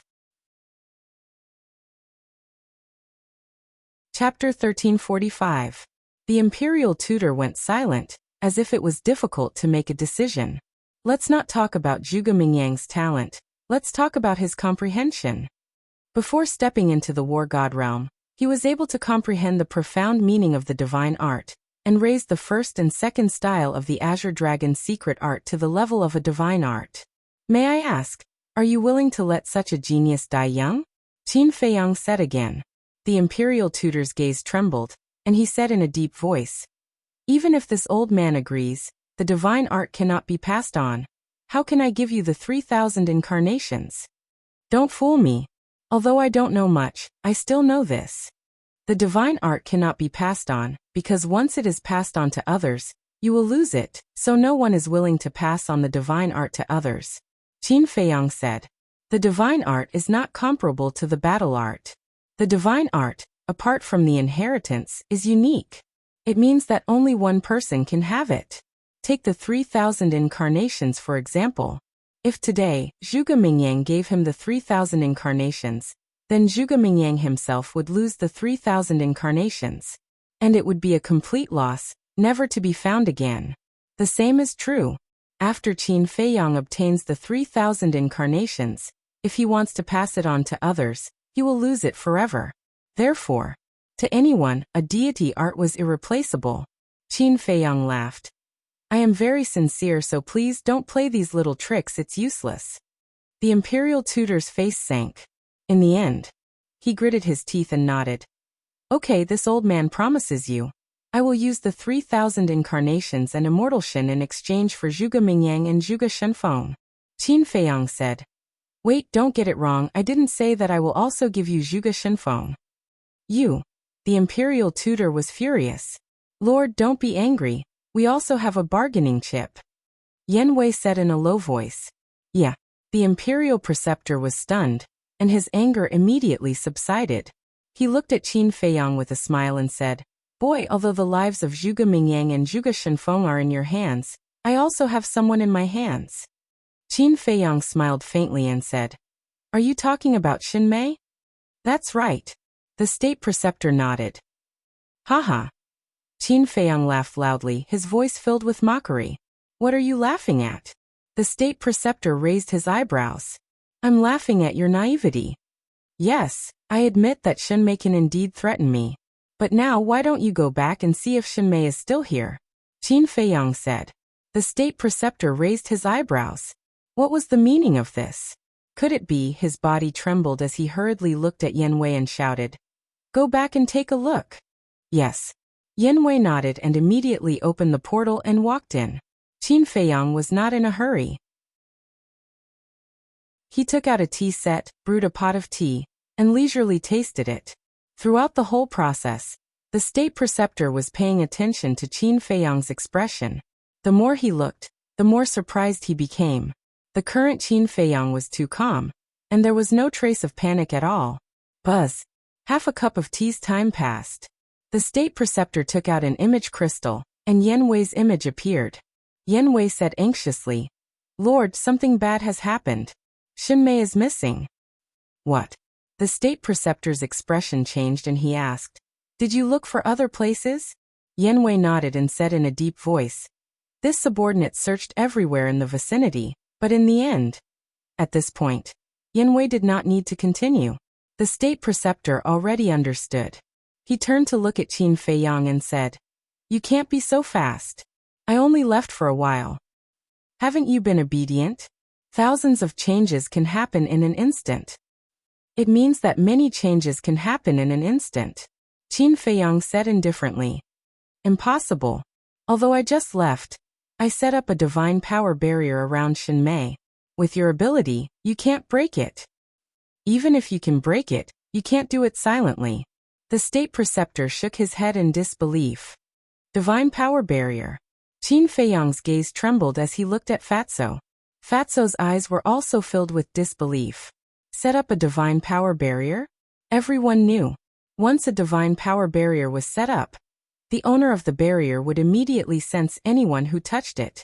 But why did the state preceptor not notice when Lu Xingqian saved Shinmei? It seemed that he had to find time to ask Lu Xingqian. Qin Feiyang temporarily put aside the doubts in his heart and said indifferently, Nothing is impossible for me, Qin Feiyang.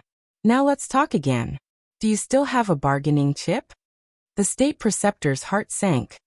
If you don't have any other bargaining chip, then there's no other way. You can only do as I say. Qin Feiyang laughed. Damn it. The state preceptor was so angry that he blew his beard and glared. He turned to look at Yanwei and said, Bring Master Shen and Zhuge Mingyang to me. Yes.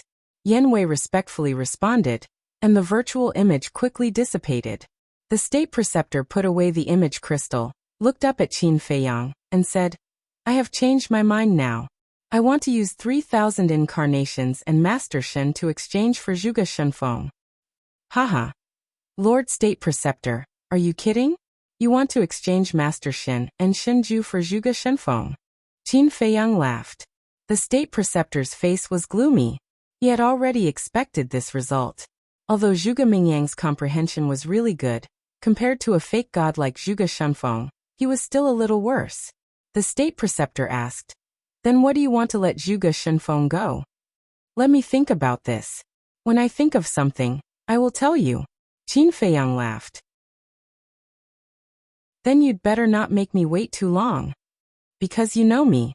When I lose my patience, I won't even care about my own life, let alone Zhuge Shenfeng. The state preceptor said sternly. Qin Feiyang smiled faintly and said, I know. Don't worry, I won't make you wait too long. But now I am really curious. What kind of face is hiding under your skin? The state preceptor's pupils contracted. It seemed that this little bastard already knew his true identity. Whoosh. Soon, Yanwei, Zhuge Mingyang, and Master Shen appeared in the main hall out of thin air. And when he saw Qin Feiyang, Zhuge Mingyang's eyes suddenly flashed with shocking killing intent. But Master Shen's face was full of horror. However, when he thought of the state preceptor's background, he was full of confidence again. He looked at Qin Feiyang and sneered. I didn't expect that we would meet again after so long. Yes.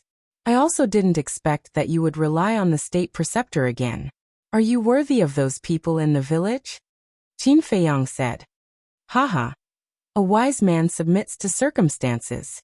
The state preceptor is a dignified fake god. He is powerful and has a high position. If I don't rely on him, should I rely on you? Do you have this qualification? Master Shen laughed disdainfully. He didn't know that the state preceptor had sold him out. He was showing off his power. The state preceptor coldly glanced at Master Shen, looked at Qin Feiyang and said, I have brought him here. You can deal with him as you wish. Deal with him? Zhuge Mingyang and Master Shen were stunned. What was the state preceptor talking about? Who was he going to deal with?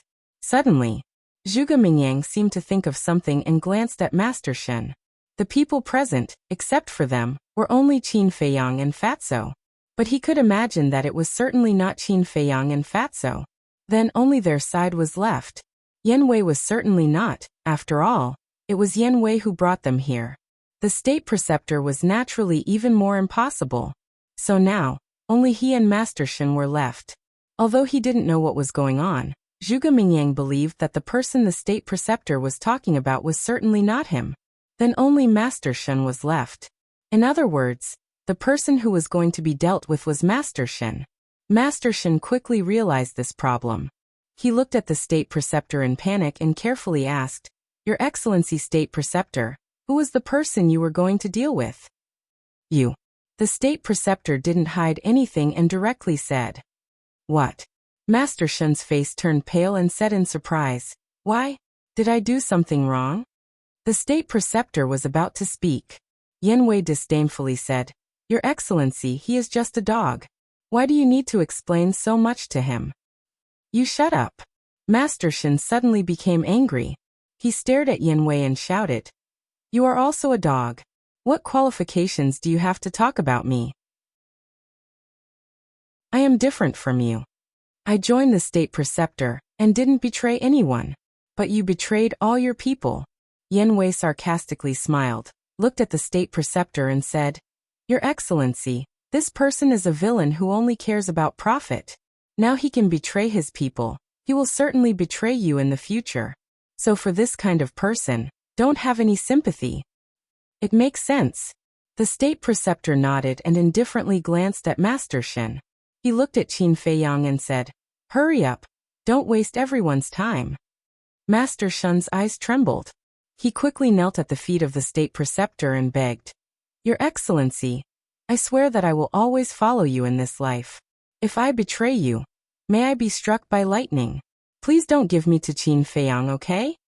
He knew, once he fell into the hands of Qin Feiyang, there would be no way to survive. However, in the face of Master Shen's pleading, the state preceptor's face was indifferent. He didn't even look at him. "Young Master Qin, Your Excellency Qin, I know I was wrong. Please spare my life. I will turn over a new leaf and make up for my previous mistakes." Seeing that the state preceptor was indifferent, Master Shen knew that there was no hope. He crawled in front of Qin Feiyang and knelt on the steps. "Pitiful Qin Feiyang. Get lost." Qin Feiyang shouted and directly kicked Master Shen's chest. Bang bang bang. Master Shen immediately rolled down the steps like a rubber ball.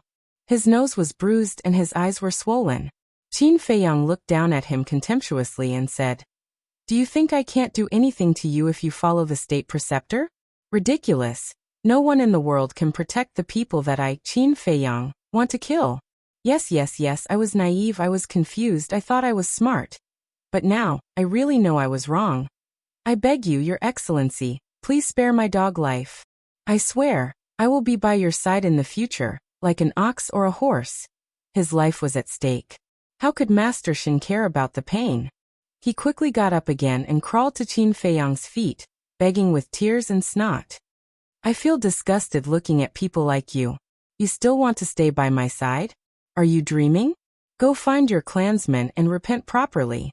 Who knows, you might even be able to leave a complete corpse." Chapter 1346. Looking at the disappearance of Master Shen, the state preceptor's eyes couldn't help but surge with a monstrous fury, because he knew that Master Shen must have been sent to the ancient pagoda by Qin Feiyang. The ancient pagoda and everything in it originally belonged to him, but now it became Qin Feiyang's reliance to deal with him. How hateful! The state preceptor was so obvious that Qin Feiyang certainly knew what he was thinking at the moment. With a smile he said, "Next, please hand over the 3,000 incarnations." "What? Hand over the 3,000 incarnations?" Zhuge Mingyang's expression changed. He turned to look at the state preceptor and said, "What's going on?" "Give him the 3,000 incarnations," the state preceptor said expressionlessly, trying to control the anger in his heart. "Ancestor." Zhuge Mingyang was very anxious. The 3,000 incarnations were his strongest means, and the only chance to compete with Qin Feiyang. Now he was asked to give the 3,000 incarnations to Qin Feiyang? He couldn't accept it. Once he lost the 3,000 incarnations, he would have no confidence to fight with Qin Feiyang in the future. The state preceptor suddenly turned to stare at Zhuge Mingyang and roared in exasperation. "Do you think I want to give him the 3,000 incarnations? But this is the only condition for Qin Feiyang to lift the slave seal. If you don't want to lift the slave seal, you can refuse to hand over the 3,000 incarnations." Zhuge Mingyang's eyes trembled. It turned out that the 3,000 incarnations were used to exchange for lifting the slave seal. He closed his eyes in pain. He didn't expect that he, Zhuge Mingyang, would be reduced to such a situation. He was pressed to the ground without any resistance. The state preceptor sighed. Child, I know you are unwilling, but you have to remember that where there is life, there is hope. Where there is life, there is hope. Zhuge Mingyang murmured. Yes. Only by staying alive would there be hope for revenge. He opened his eyes and looked at Imperial Advisor before he raised his head to look at Qin Feiyang. He laughed and said, It's just a divine art. What's the harm in giving it to you? Boom. His body shuddered as a golden seal flew out from the top of his head. It was emitting an obscure aura with an oppressive aura. The seal was rectangular in shape. It was about 2 fingers wide and 1 finger long. It was entirely pure gold, and surrounded by divine light. There were 4 words attached to it. 3,000 clones. That was right. This was the divine talisman of the 3,000 incarnations. Qin Feiyang's eyes sparkled. Puff. As soon as the divine talisman appeared, Zhuge Mingyang spat out a mouthful of blood, his face pale. This meant that he had completely lost this divine art. Whoosh.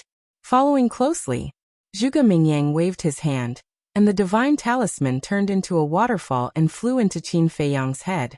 Immediately, a huge amount of information flowed into Qin Feiyang's mind. Zhuge Mingyang said in a low voice, I've given you the 3,000 incarnations. Help me remove the slave seal. Although he had given the 3,000 incarnations to Qin Feiyang without hesitation, he was actually very unwilling. He was about to go crazy. Don't worry. I need to verify it. Qin Feiyang laughed and closed his eyes to feel it carefully. Time passed by. About half an hour later, Qin Feiyang finally opened his eyes. He didn't say a single word of nonsense, and directly removed the slave seal. Although you've obtained the 3,000 incarnations, you still have a long way to go. I won't let you continue to be so arrogant. Zhuge Mingyang glared at Qin Feiyang with resentment, opened the portal and turned to leave. You're welcome to come again next time, Qin Feiyang said with a smile. Zhuge Mingyang's body stiffened, and his eyes burned with anger. Come again next time? To give you the divine art? That's too much. Seeing that the situation was not good, the Imperial Preceptor quickly turned around and dragged Zhuge Mingyang into the portal and said, He's deliberately provoking you. Don't be fooled. There's still a long way to go. Let's wait and see. Yan Wei glanced at Qin Feiyang and followed him into the portal. The 3 of them soon disappeared. Fatso laughed secretly. This old Yan is really good at acting. If I didn't know him well, I would definitely think that he has turned the act into reality and joined the Imperial Preceptor. After all, the older the ginger, the spicier it is. You have to learn from him, Qin Feiyang said with a smile. Fatso was not convinced. Swish. At this moment, Lu Xingqian appeared, shook his head and sighed. I've been wondering why Brother Qin didn't kill Zhuge Mingyang back then. So it's because of the 3,000 incarnations. Qin Feiyang said with a smile. Zhuge Mingyang is a treasure in the Imperial Preceptor's eyes, but in my eyes he's just a clown. It doesn't matter whether I kill him or not. The #1 prodigy of the Imperial capital was actually called a clown by you? Brother Qin's vision and breadth of mind are indeed incomparable to ordinary people. But I agree. Compared to the value of the 3,000 incarnations, Zhuge Mingyang's life is really nothing, Lu Xingqian said with a smile. If Zhuge Mingyang were to hear their conversation, he would probably be so angry that he would vomit blood on the spot. Qin Feiyang smiled faintly and asked, Is there anything else? Lu Xingqian nodded and said, There is a small matter that puzzles me. I heard you mention Zhuge Shunfeng just now. Who is this person? As expected, Qin Feiyang secretly sneered and said, Go and investigate yourself. Anyway, you already know the name Zhuge Shunfeng. It's not difficult to investigate. Wouldn't it be faster if you just tell me directly? Lu Xingqian frowned. Qin Feiyang smiled faintly and said, How can there be such a cheap thing in the world? You're good. Lu Xingqian glared at him angrily, then turned and opened the portal to leave. Qin Feiyang also immediately took out the image crystal and sent a message to Wang Yangfeng. Buzz. Soon. Wang Yangfeng's shadow appeared. What's the situation? Qin Feiyang asked. See for yourself. Wang Yangfeng smiled helplessly, the image crystal changed, and Lei Bao immediately entered Qin Feiyang's line of sight. At this moment, Lei Bao was blocking the door of Qianwu Marquis. Moreover, it was holding a wine jar the size of a washbasin in its arms. As it drank, it cursed at the people inside. Marquis Qianwu was standing in front of the door, his face extremely ugly. As for Wang Yishan and the rest, they were squatting beside Lei Bao, trying their best to persuade him. But Lei Bao was already drunk to the point of being a complete mess, and couldn't listen at all. Lei Bao gulped down a few mouthfuls, looked at Marquis Qianwu provocatively and said, Surnamed Feng, you are a martial marquis. Why are you so timid? You're just like a turtle. Hurry up, don't waste my time. Come and fight with me for 300 rounds. Bastard. Marquis Qianwu was unable to restrain his anger. He raised his head to look at Qin Feiyang's shadow, and roared. Aren't you going to control it, and let it continue to mess around like this? Boss Qin? Lei Bao also noticed Qin Feiyang, burped and laughed. Boss Qin, Fatso told this emperor that this guy surnamed Feng is not a good person. As long as you say the word, this emperor will immediately flatten this turtle's lair. Son of a bitch. Qin Feiyang's face twitched. This fellow was the first person who dared to call a marquis a son of a bitch in public. Seal anxiously transmitted to him from the side. Big brother, stop messing around, Boss Qin will be angry. Lei Bao said unhappily. This emperor is helping Boss Qin fight for justice. What is he angry about? He should be thanking this emperor. Seal was helpless. This thing, wine, was really harmful. Lei Bao's body swayed. He stood up and looked at Marquis Qianwu and said, Damn old man, do you dare to accept the challenge? If you don't dare, then hurry up and admit that you're a son of a bitch. Preposterous, preposterous. I must report this matter to His Majesty. Marquis Qianwu was so angry that his face turned black, and his body trembled. It's useless even if you report it to old Prince Tian. Lei Bao laughed disdainfully, his terrifying might exploding out as he pounced towards Marquis Qianwu. Boom. The gate of the Marquis's mansion instantly collapsed. Marquis Qianwu, as well as the guards beside him, were in a complete mess, and a large number of them fell down. Such a big Marquis's mansion. Actually no one dares to accept the challenge. This emperor is really disappointed. It's not fun, it's not fun. This emperor will go to the Zhuge family. Lei Bao shook his head, swayed his body, and soared into the sky. What? He still wants to go to the Zhuge family. Wang Yangfeng and the rest had a change of expression. Marquis Qianwu was also tongue-tied. The 100 marquis families that had been passed down had almost all declined, and were not as good as before, except for the Zhuge family. Although the Zhuge family, compared to its peak, had declined quite a bit, but currently, it was recognized as the strongest marquis mansion. Among them, there were super experts like Zhuge Nanhua. Was this Lei Bao really not afraid of death? But thinking about it carefully, it even dared to cause trouble in the imperial palace, so it didn't seem to be a big deal to cause trouble in the Zhuge family. Wang Yangfeng looked at Lei Bao, who was staggering and on the verge of collapse, and frowned. Young master, what do we do now? Qin Feiyang's eyes flickered and said, Let it go. What? Wang Yangfeng was stunned. What did this mean? Previously, he had asked them to stop Lei Bao, but now he was supporting Lei Bao?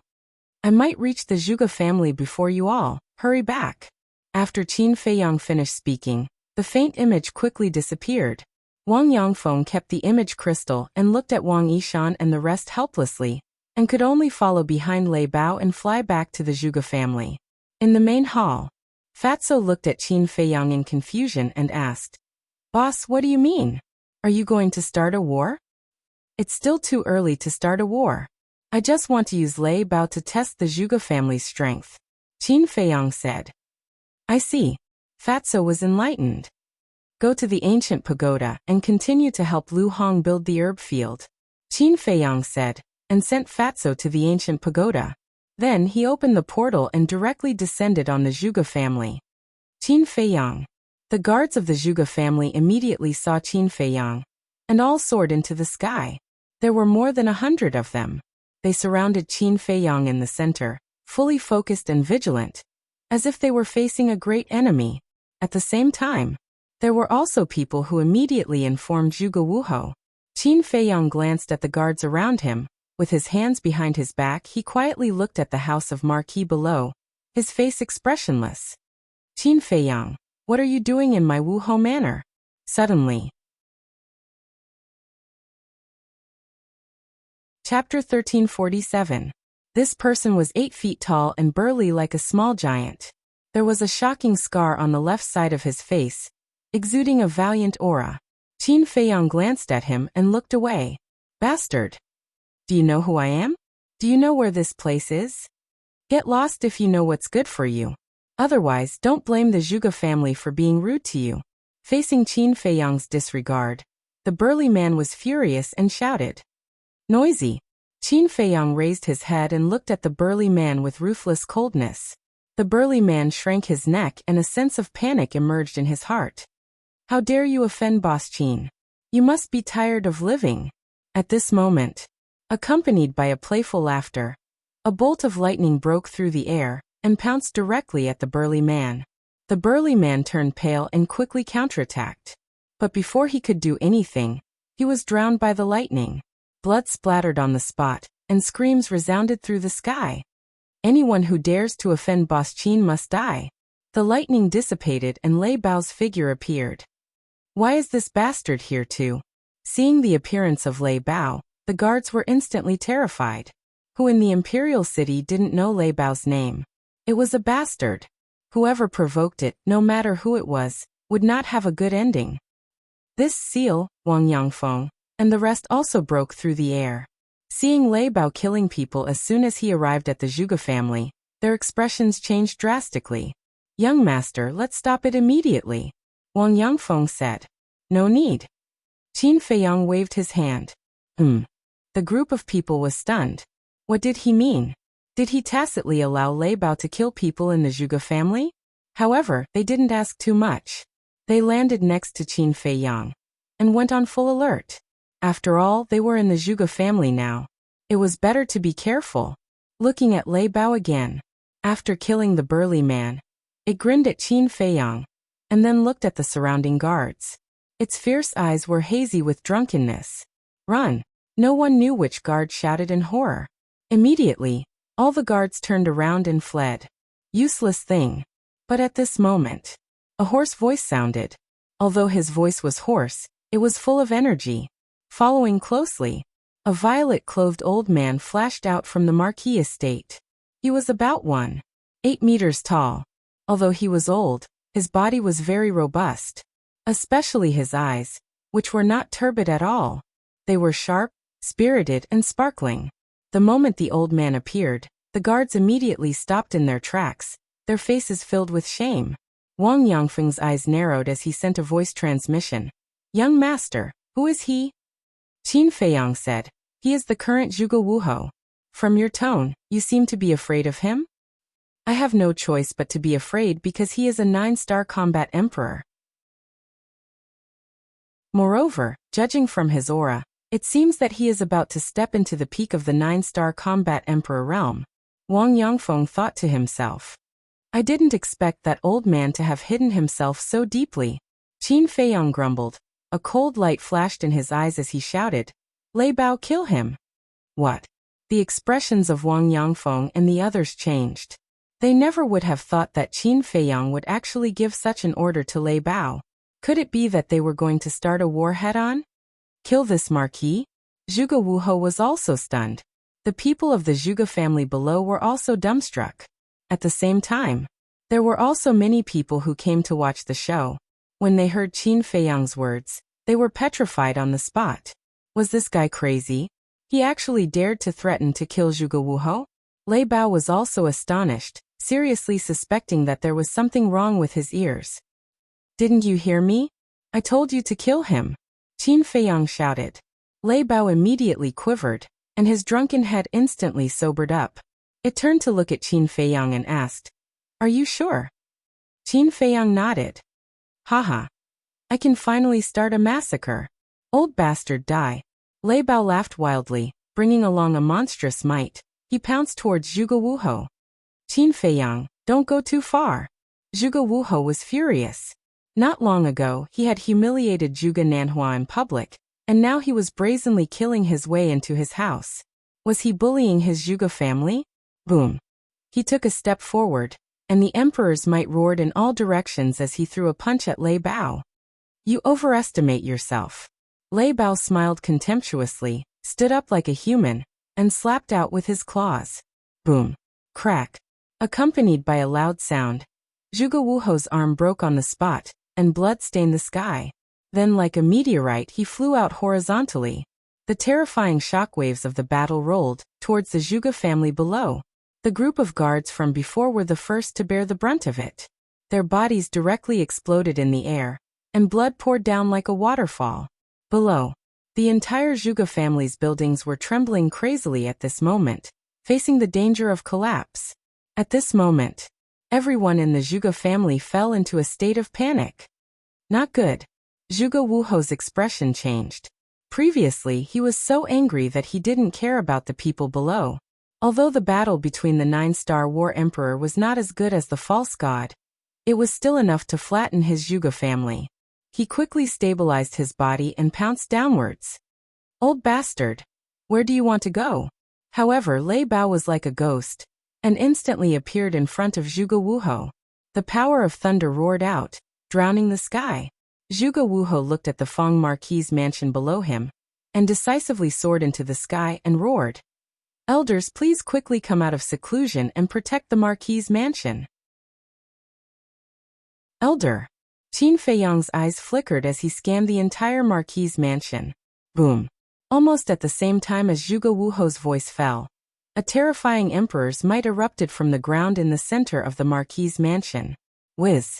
Following closely, 10 figures flew out from the ground and appeared in Qin Feiyang's line of sight. Among these 10 people, there were men and women. They all looked old, but the aura they emitted was extremely terrifying. They are all 9-star war emperor. Wang Yangfeng swept his gaze across them one by one, and whispered to Qin Feiyang. Not bad. A mere martial Marquis' mansion has so many war emperor. Qin Feiyang muttered. At the same time, the 10 great clan elders looked at Qin Feiyang and the others, killing intent flashing in their eyes, and then they attacked at the same time. The emperor's might roared in all directions, and instantly dissolved the battle fluctuations that were surging towards the Marquis' mansion. With the 10 great clan elders present, Zhuge Wuhou no longer had any misgivings and let go of his hands and feet. Arrogant bastard, I will definitely kill you today. He raised his head and roared.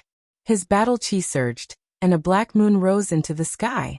His divine might rolled across the horizon, crushing the power of thunder, and smashing it towards Lei Bao. This is, Qin Feiyang's pupils constricted.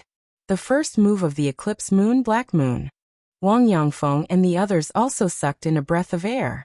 They never thought that Zhuge Wuhou would also obtain this kind of inherited divine art. Black moon, you really make me miss you. Lei Bao laughed, and a purple sea of thunder rushed out from his back like a raging wave. And a purple eye appeared out of nowhere. This is his battle soul, Eye of the Thunder God. Wang Yishan and the others were excited.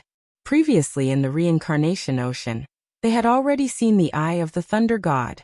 Although it could not be compared to a divine art, the Eye of the Thunder God's innate divine ability could almost compete with a divine art.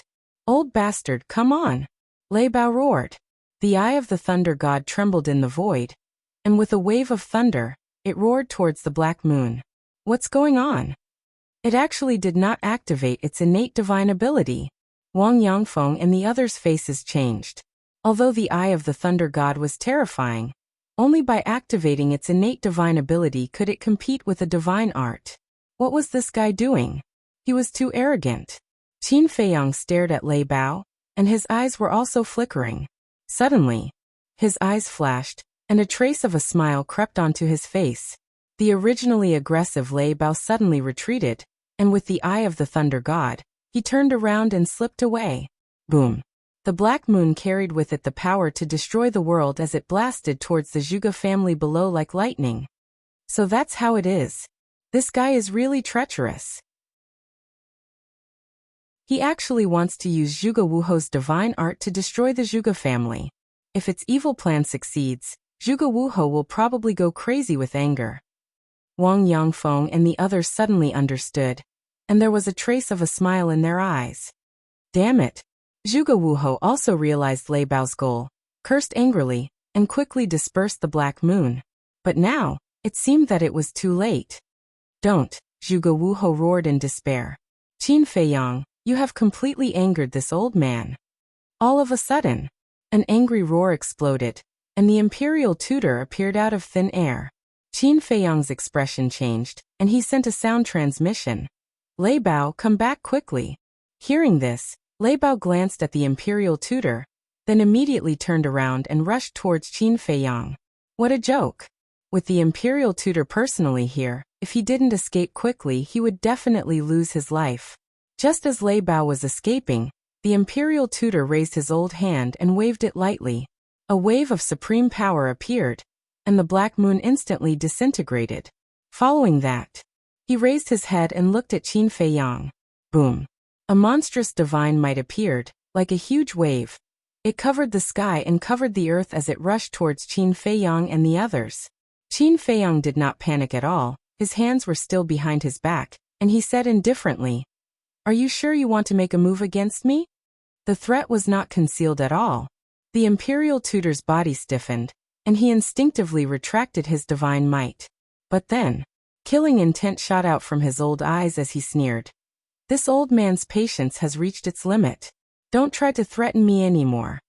The divine might appeared once again, drowning out the sky as it pounced towards Qin Feiyang and the others. Qin Feiyang obviously knew that the imperial tutor would not give up so easily this time. What he said just now was not to threaten the imperial tutor, but to buy time for Lei Bao. At this moment, Lei Bao had already rushed in front of him. Qin Feiyang moved his mind, and Lei Bao, Seal, Wang Yangfeng, and the others instantly disappeared without a trace. Obviously, they were all sent to the castle. Try to kill me if you can.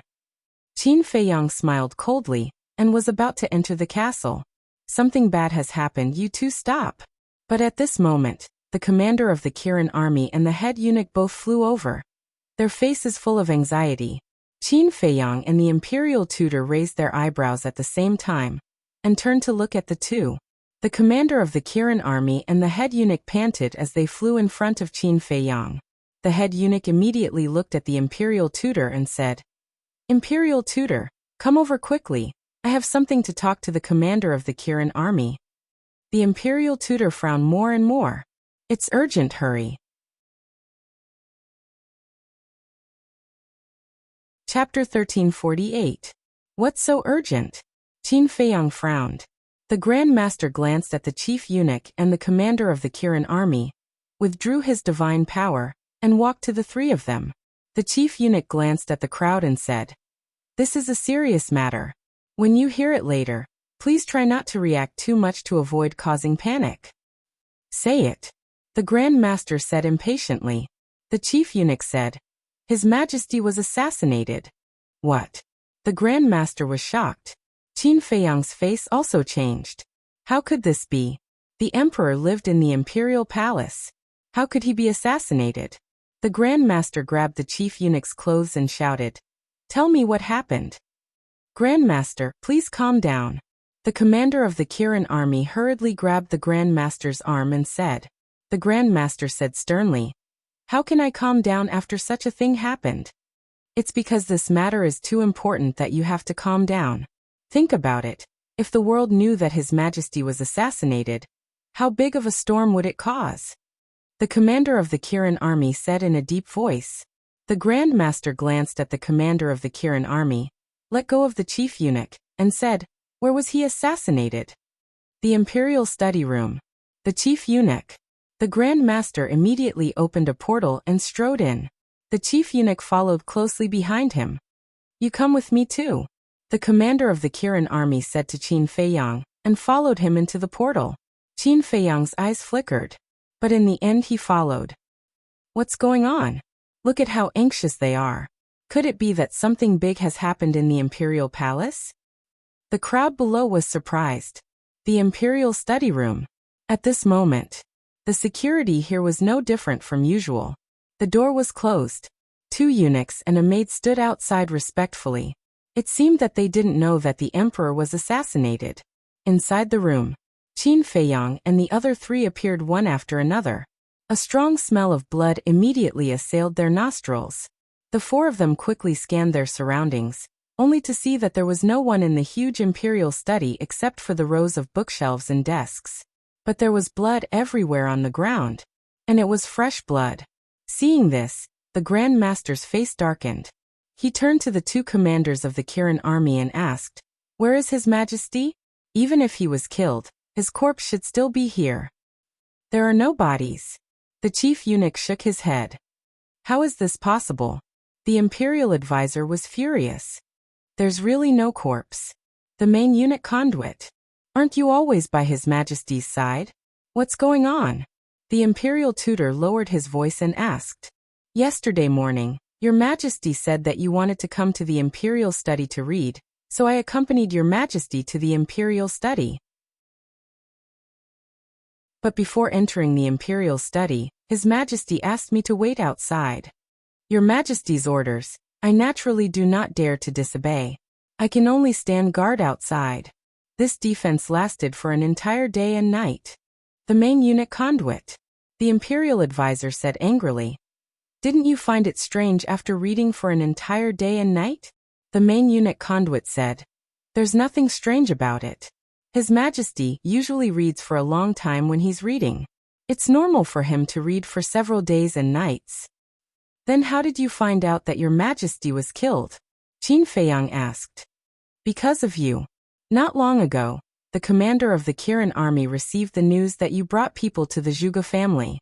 He knew that you might cause trouble again, so he immediately came to report to His Majesty. But no matter how we shouted, His Majesty did not respond. At first we did not think much of it. After all, this is the imperial study. No one would dare to commit a crime here. We just thought that His Majesty was too engrossed in reading, or was tired and fell asleep in the imperial study. But when I pushed open the door and entered the imperial study, I was scared out of my wits when I saw the blood all over the floor. I immediately realized that something big might have happened. I quickly called the commander of the Kirin army in and closed the door." The main eunuch said. The commander of the Kirin army said, "When I came in and saw this scene, I was also scared out of my wits. I quickly searched for him with the main eunuch. But in the end, there was not even a shadow of a ghost, let alone His Majesty. So we immediately went to find you." "Impossible. His Majesty is a 9-star combat emperor. Even if someone committed a crime, it would be impossible to do it silently." The imperial advisor shook his head. His old face was full of disbelief. Qin Feiyang glanced at him. He squatted on the ground and reached out to touch a bit of blood. He looked at it carefully and put it to the tip of his nose to smell it. He frowned slightly. "Did you find something?" the commander of the Kirin army asked. Qin Feiyang said, "From the analysis of this blood, the emperor was killed no more than 2 hours ago." The imperial advisor heard this and turned to the main eunuch. He said, "You were outside at that time. Didn't you hear anything?" "No." The main eunuch shook his head. "Ridiculous. With His Majesty's strength, no one except a false god like me could kill him without anyone noticing. Tell me honestly, did you collude with others to assassinate His Majesty?" The imperial advisor stared at the eunuch. His eyes were shining. "I assassinated His Majesty?" The main eunuch was stunned. He quickly knelt on the ground and said, "Imperial advisor, this is a serious crime. I don't have the guts to do this. Please investigate." "Don't worry. I will find out." The imperial advisor smiled coldly. He turned to look at the door and shouted, "You 4, come in immediately." The 2 eunuchs and the maid quickly ran in. When they saw the blood on the ground, they were shocked. They knelt on the ground and said, "Greetings, imperial advisor."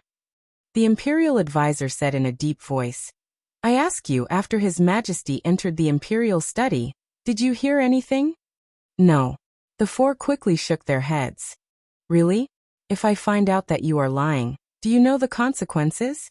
The imperial advisor said sternly, "I don't dare. We really didn't hear anything." The four of them hurriedly said in fear. The imperial advisor looked at the four with murderous eyes. At the same time, Qin Feiyang looked at the imperial advisor, then looked at the two eunuchs and the two maids. His eyes flashed and said, I have a way to know if they are lying. What way? The imperial advisor frowned and looked at him. Slave seal. Qin Feiyang waved his hands. 4 slave seals appeared in an instant, and disappeared into the top of the 4 people's heads like lightning. The 4 immediately held their heads and screamed. But soon, the pain disappeared. Qin Feiyang said, Let me ask you, after the emperor entered the imperial study, did the eunuch leave? Or enter the imperial study? No. The eunuch has been guarding outside until the commander of the Kirin army came. He then entered the imperial study. The 4 said. After listening, Qin Feiyang looked at the imperial advisor and said, They are not lying. How can you be so sure? The imperial advisor sneered. Of course. Because of the slave seal, I can peek into the other person's mind, so I know what they are thinking at the moment. Qin Feiyang said, These 4 people are just ordinary people. Naturally, their minds are not as good as the Zhuge family and the Mu family. So when he asked, the 4 people's minds came up with the truest thoughts. The imperial advisor's pupil shrank. Suddenly, the imperial advisor waved his hand, and the power of the pseudo-god emerged, and rushed toward the 2 eunuchs and the 2 maids.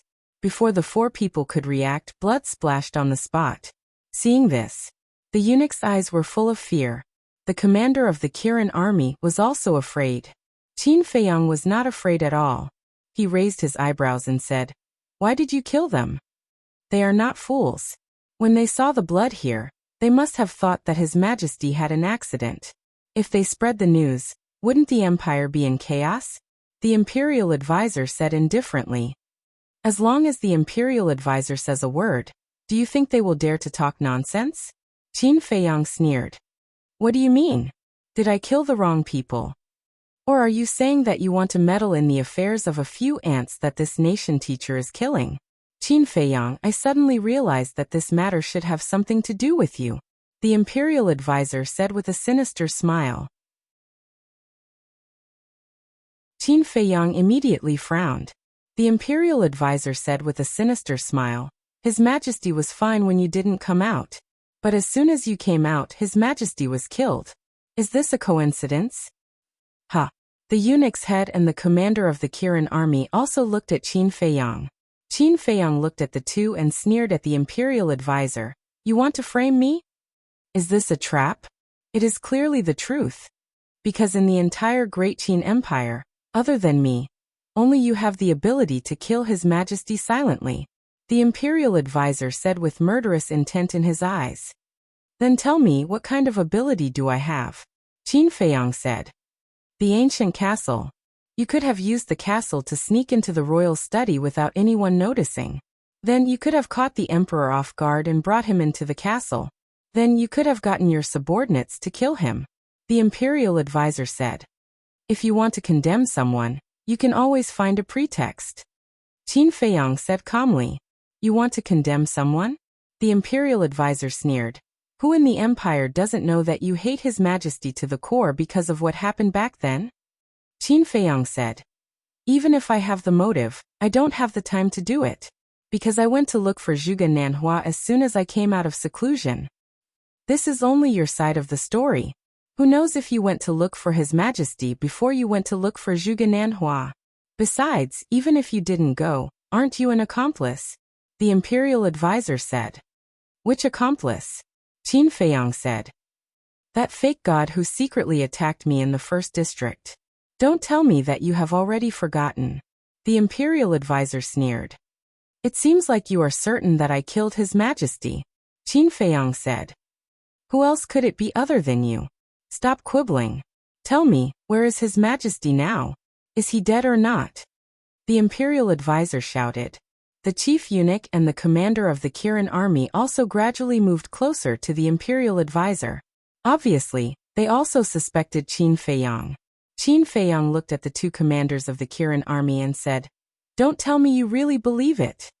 What the imperial advisor said is not without reason. The chief eunuch said in a deep voice. Chapter 1349. Ignorance is terrible. Qin Feiyang shook his head and sighed. He looked at the state preceptor and said, I have a motive to kill, and so do you. I have the ability, and so do you. Since you suspect me, I have a reason to suspect you. You are a thief pretending to be a thief. The state preceptor said angrily. Qin Feiyang said, Can I say that you are also a thief pretending to be a thief? Don't talk nonsense. The state preceptor shouted. His eyes were full of killing intent. Qin Feiyang's gaze turned cold as he shouted, You better put away your killing intent right now. The state preceptor said, I advise you not to challenge my patience. That's what I should say. If you don't want those shameful things to be exposed, you better behave yourself. Don't bite people like a mad dog. Qin Feiyang said. You. The state preceptor was furious. What about me? Qin Feiyang looked at him provocatively. You win. The state preceptor said coldly. He turned to the chief eunuch and asked, Where is the imperial seal? The imperial seal? The chief eunuch was stunned. He looked at the desk next to him. On the desk, there were pens, ink, paper, and a stack of memorials. On one side, there was a square jade box. It was the size of 2 adults' palms. It was carved with dragons and phoenixes. It was very delicate. This was the desk where the emperor usually read memorials. The head eunuch quickly walked to the desk and reached out to grab the jade box. At this moment, the state preceptor and Qin Feiyang rushed to the jade box at the same time. However, the imperial preceptor's speed was still faster than the imperial preceptor, and he managed to grab the jade box first. The sudden change of events caused the chief eunuch and the commander of the Qilin army to be at a loss for a moment. At the same time, seeing the jade box in the state preceptor's hand, Qin Feiyang's face darkened. He said, We don't know whether the emperor is dead or not. Are you so eager to get the imperial seal? What nonsense are you talking about? This imperial preceptor is protecting the imperial jade seal to prevent it from falling into the hands of those with ill intentions. The imperial tutor sneered. Are you talking about yourself? Qin Feiyang took the opportunity to step forward and grab the jade box. What are you doing? The imperial advisor said angrily. The two of them each grabbed onto one side and refused to let go. Qin Feiyang said, Other than my Qin clan, I will not allow the imperial jade seal to fall into the hands of anyone else, especially you. Then we'll have to rely on our own abilities. The imperial preceptor's eyes flashed with murderous intent. A surge of divine might suddenly emerged and pounced on Qin Feiyang. Puff! Qin Feiyang spat out a mouthful of blood and was forced to retreat. The imperial preceptor took the jade box as though it was a treasure. He took a few steps back and opened the jade box impatiently. Damn it! Qin Feiyang was furious. He was burning with anxiety. But the moment the imperial tutor opened the jade box, his entire body froze. What's the situation? Qin Feiyang was stunned. Shouldn't this old man be happy to have obtained the imperial jade seal? He walked up suspiciously and looked at the jade box. His expression froze. Haha. Immediately after, he raised his head and laughed. His laughter was filled with sarcasm. The jade box was actually empty. The imperial jade seal was not in it at all. How could this be? His Majesty has always placed the imperial jade seal in here. How could it not be here? The head eunuch stepped forward to take a look. His expression changed. Could it have been taken away by the culprit? The commander of the Qilin army was shocked. Hearing this, Qin Feiyang and the imperial preceptor raised their heads at the same time and looked at each other. The imperial preceptor roared, Hand over the imperial jade seal immediately. Qin Feiyang said to himself, You're the one who should hand over the imperial jade seal. The imperial preceptor raised his eyebrows and stared at Qin Feiyang. He said to himself, You really didn't kill His Majesty? Nonsense, if I killed him, would I fight with you for the imperial jade seal? Qin Feiyang snorted coldly. The imperial preceptor's heart sank. He said, If it's not you and it's not me, then who could it be? Qin Feiyang also fell silent. All along, the imperial preceptor had been suspecting him, and he had also been suspecting the imperial preceptor. But from the imperial preceptor's current behavior, It seemed that it really had nothing to do with him. However, as the imperial preceptor said, besides the two of them, who else had this ability? Wait. He seemed to have overlooked someone. This person was Lu Xingqian. Lu Xingqian had this ability and the motive to kill. He was undoubtedly the most suspicious. Thinking of this, Qin Feiyang immediately opened a portal and walked in without looking back. Where are you going? The commander of the Kirin army quickly asked. To find the real culprit, Qin Feiyang said. Before his voice died away, Qin Feiyang disappeared into the portal. The commander of the Kirin army looked at the imperial preceptor again. He was at a loss and asked, Imperial preceptor, what should we do now? Don't panic.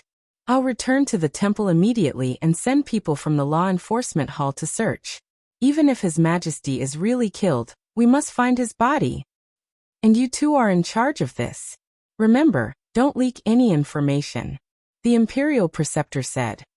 But how long can we hide such a big thing? The chief eunuch said anxiously. Hide it as long as we can. If anyone comes to ask, just say that His Majesty is ill, and will not see anyone for the time being. After the imperial preceptor finished speaking, he opened a portal and left. How could this happen? Your Majesty, nothing must happen to you. The chief eunuch exclaimed.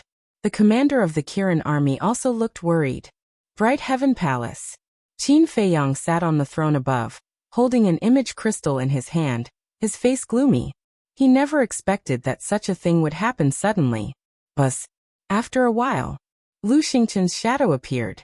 Qin Feiyang said, Tell me, do you have anything to do with the emperor's death? What? The emperor was killed. Lu Xingqian was stunned and said in surprise. Yes. Qin Feiyang nodded. Lu Xingqian looked at Qin Feiyang and saw that Qin Feiyang's face was gloomy. He didn't seem to be joking. Wait, I'll come to you. After saying that, he turned off the image crystal. In less than 3 breaths, Lu Xingqian appeared in the hall. He looked at Qin Feiyang and said in a deep voice, When did this happen? Why didn't I receive any news? Not long ago. Qin Feiyang responded and said, Do you really not know, or are you playing dumb? If I did it, do you think I would deny it? Lu Xingqian said. Qin Feiyang raised his eyebrows. It seemed to make sense. With Lu Xingqian's character, if he dared to do it, he would definitely dare to admit it. Could it be the state preceptor? Lu Xingqian asked. Judging from his previous performance, it shouldn't be him, but we can't rule out the possibility that he is acting. And the imperial jade seal is also missing. Qin Feiyang said. Lu Xingqian said in astonishment. If it's not the state preceptor, it's not me. And it's not you, could it be a ghost? I'm not in the mood to joke now. Call Mu Qing out immediately and let him see with his all-seeing eyes. Qin Feiyang said. Lu Xingqian was puzzled and said, The emperor's death should be a good thing for you. Why are you so anxious? I'm anxious about the imperial jade seal. Now that the emperor is dead, if the state preceptor gets the imperial jade seal, then he can rightfully inherit the throne. Qin Feiyang said in a deep voice. The reason why the state preceptor didn't make a move was that the emperor was still alive, and the imperial jade seal. Because without the imperial jade seal, he couldn't be recognized by the world. Of course, the recognition of the world wasn't that important. Because with the state preceptor's means, he had 10,000 ways to deceive the world. What really scared the state preceptor was actually the old monsters hidden in the mountain behind the imperial palace. Those old monsters, including the fake gods who sealed themselves, and Elder Qin, were the guardians of the great Qin Empire. And since ancient times, the succession of the throne was personally drawn up by the previous emperor, announced to the world, and then held a succession ceremony. At the ceremony, the imperial jade seal was personally handed to the successor. But now, the emperor was dead, and no one could draw up this edict. In this way, the old monsters behind the imperial palace only recognized the imperial jade seal. So, now it was urgent to find the imperial jade seal. Lu Xingqian was silent for a while and asked, Who knows about this matter at present? Qin Feiyang said, Me, you the state preceptor, the commander of the Kirin army, the head of the eunuchs. Actually, I think you're a little worried. The state preceptor doesn't have the blood of the Qin clan in his body, even if he finds the imperial jade seal. The monsters behind the imperial palace won't agree to let him inherit the throne. Lu Xingqian said with a faint smile. Who is the state preceptor? As long as he gets the imperial jade seal, he has many ways to persuade those old monsters. Moreover, don't forget that there's a little prince now. The emperor only has one heir. If the state preceptor can't persuade those old monsters, then the little prince will definitely be promoted to the throne. At that time, the state preceptor and the current empress will join forces, and the empire of the Great Qin will belong to the Zhuge family sooner or later. Qin Feiyang said. That makes sense. The little prince is young and ignorant now, and they can do whatever they want behind the scenes. But there's still you, isn't there? You, the descendant of the Qin emperor, have the best chance to inherit the throne, don't you think? Lu Xingqian said with a smile. When the emperor expelled me from the imperial palace, he announced it to the world. Do you think those old monsters will agree to let me inherit the throne? Moreover, the state preceptor will definitely make things difficult. Qin Feiyang said. That's true. However, the emperor was killed and the imperial jade seal is missing. This is a great thing for me. Why should I help you? Lu Xingqian joked. I didn't ask you to help me. I just want Mu Qing to see if the emperor is still alive. Qin Feiyang said. Let me think about it. Lu Xingqian walked to a chair on the side, sat down, and lowered his head to think. After a while, he looked up at Qin Feiyang and said with a smile, if you just want to see if the emperor is still alive, I can help you. After that, Mu Qing appeared beside him out of thin air. Lu Xingqian said, use your heavenly eye to check the whereabouts of the emperor. Yes. Mu Qing responded respectfully, and then coldly glanced at Qin Feiyang, and opened his heavenly eye. His eyes were immediately suffused with wisps of obscure light. Gradually, within his pupils, a mountain range that stretched as far as the eye could see could be vaguely seen.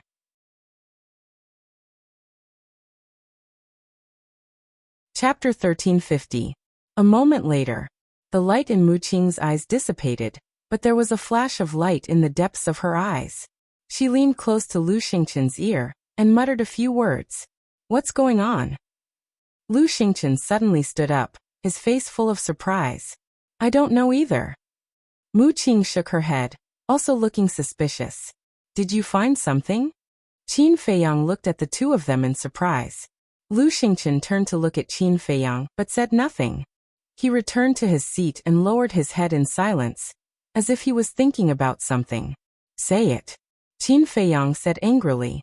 Mu Qing sneered and said, you haven't changed at all. You ask for help with such an overbearing attitude. Are you qualified to speak here? Qin Feiyang glanced at Mu Qing coldly. Mu Qing couldn't help but shiver immediately, a trace of panic creeping into her eyes. At this time, Lu Xingqian looked up at Qin Feiyang and said with a smile, how about we make a deal? What kind of deal? Qin Feiyang frowned. Promise me one thing unconditionally, and I will tell you everything Mu Qing saw. You have to listen carefully. I said unconditionally. There is no room for negotiation. Of course. I definitely won't let you do something that defies the heavens and causes you to commit suicide. Lu Xingqian said with a smile. Qin Feiyang didn't say anything and looked at Lu Xingqian gloomily. You can refuse, but I can guarantee that you will definitely regret it. Lu Xingqian said with a confident smile. Okay, I promise. But if what you say is of no value to me, then don't blame me for being rude. Qin Feiyang said. Don't worry, you will be shocked. Lu Xingqian laughed and said, the emperor is not dead. What? Qin Feiyang suddenly stood up and asked, where is he now? I don't know either. Just now Mu Qing told me that the place where the emperor is now is filled with a mysterious power that prevents the all-seeing eye from prying.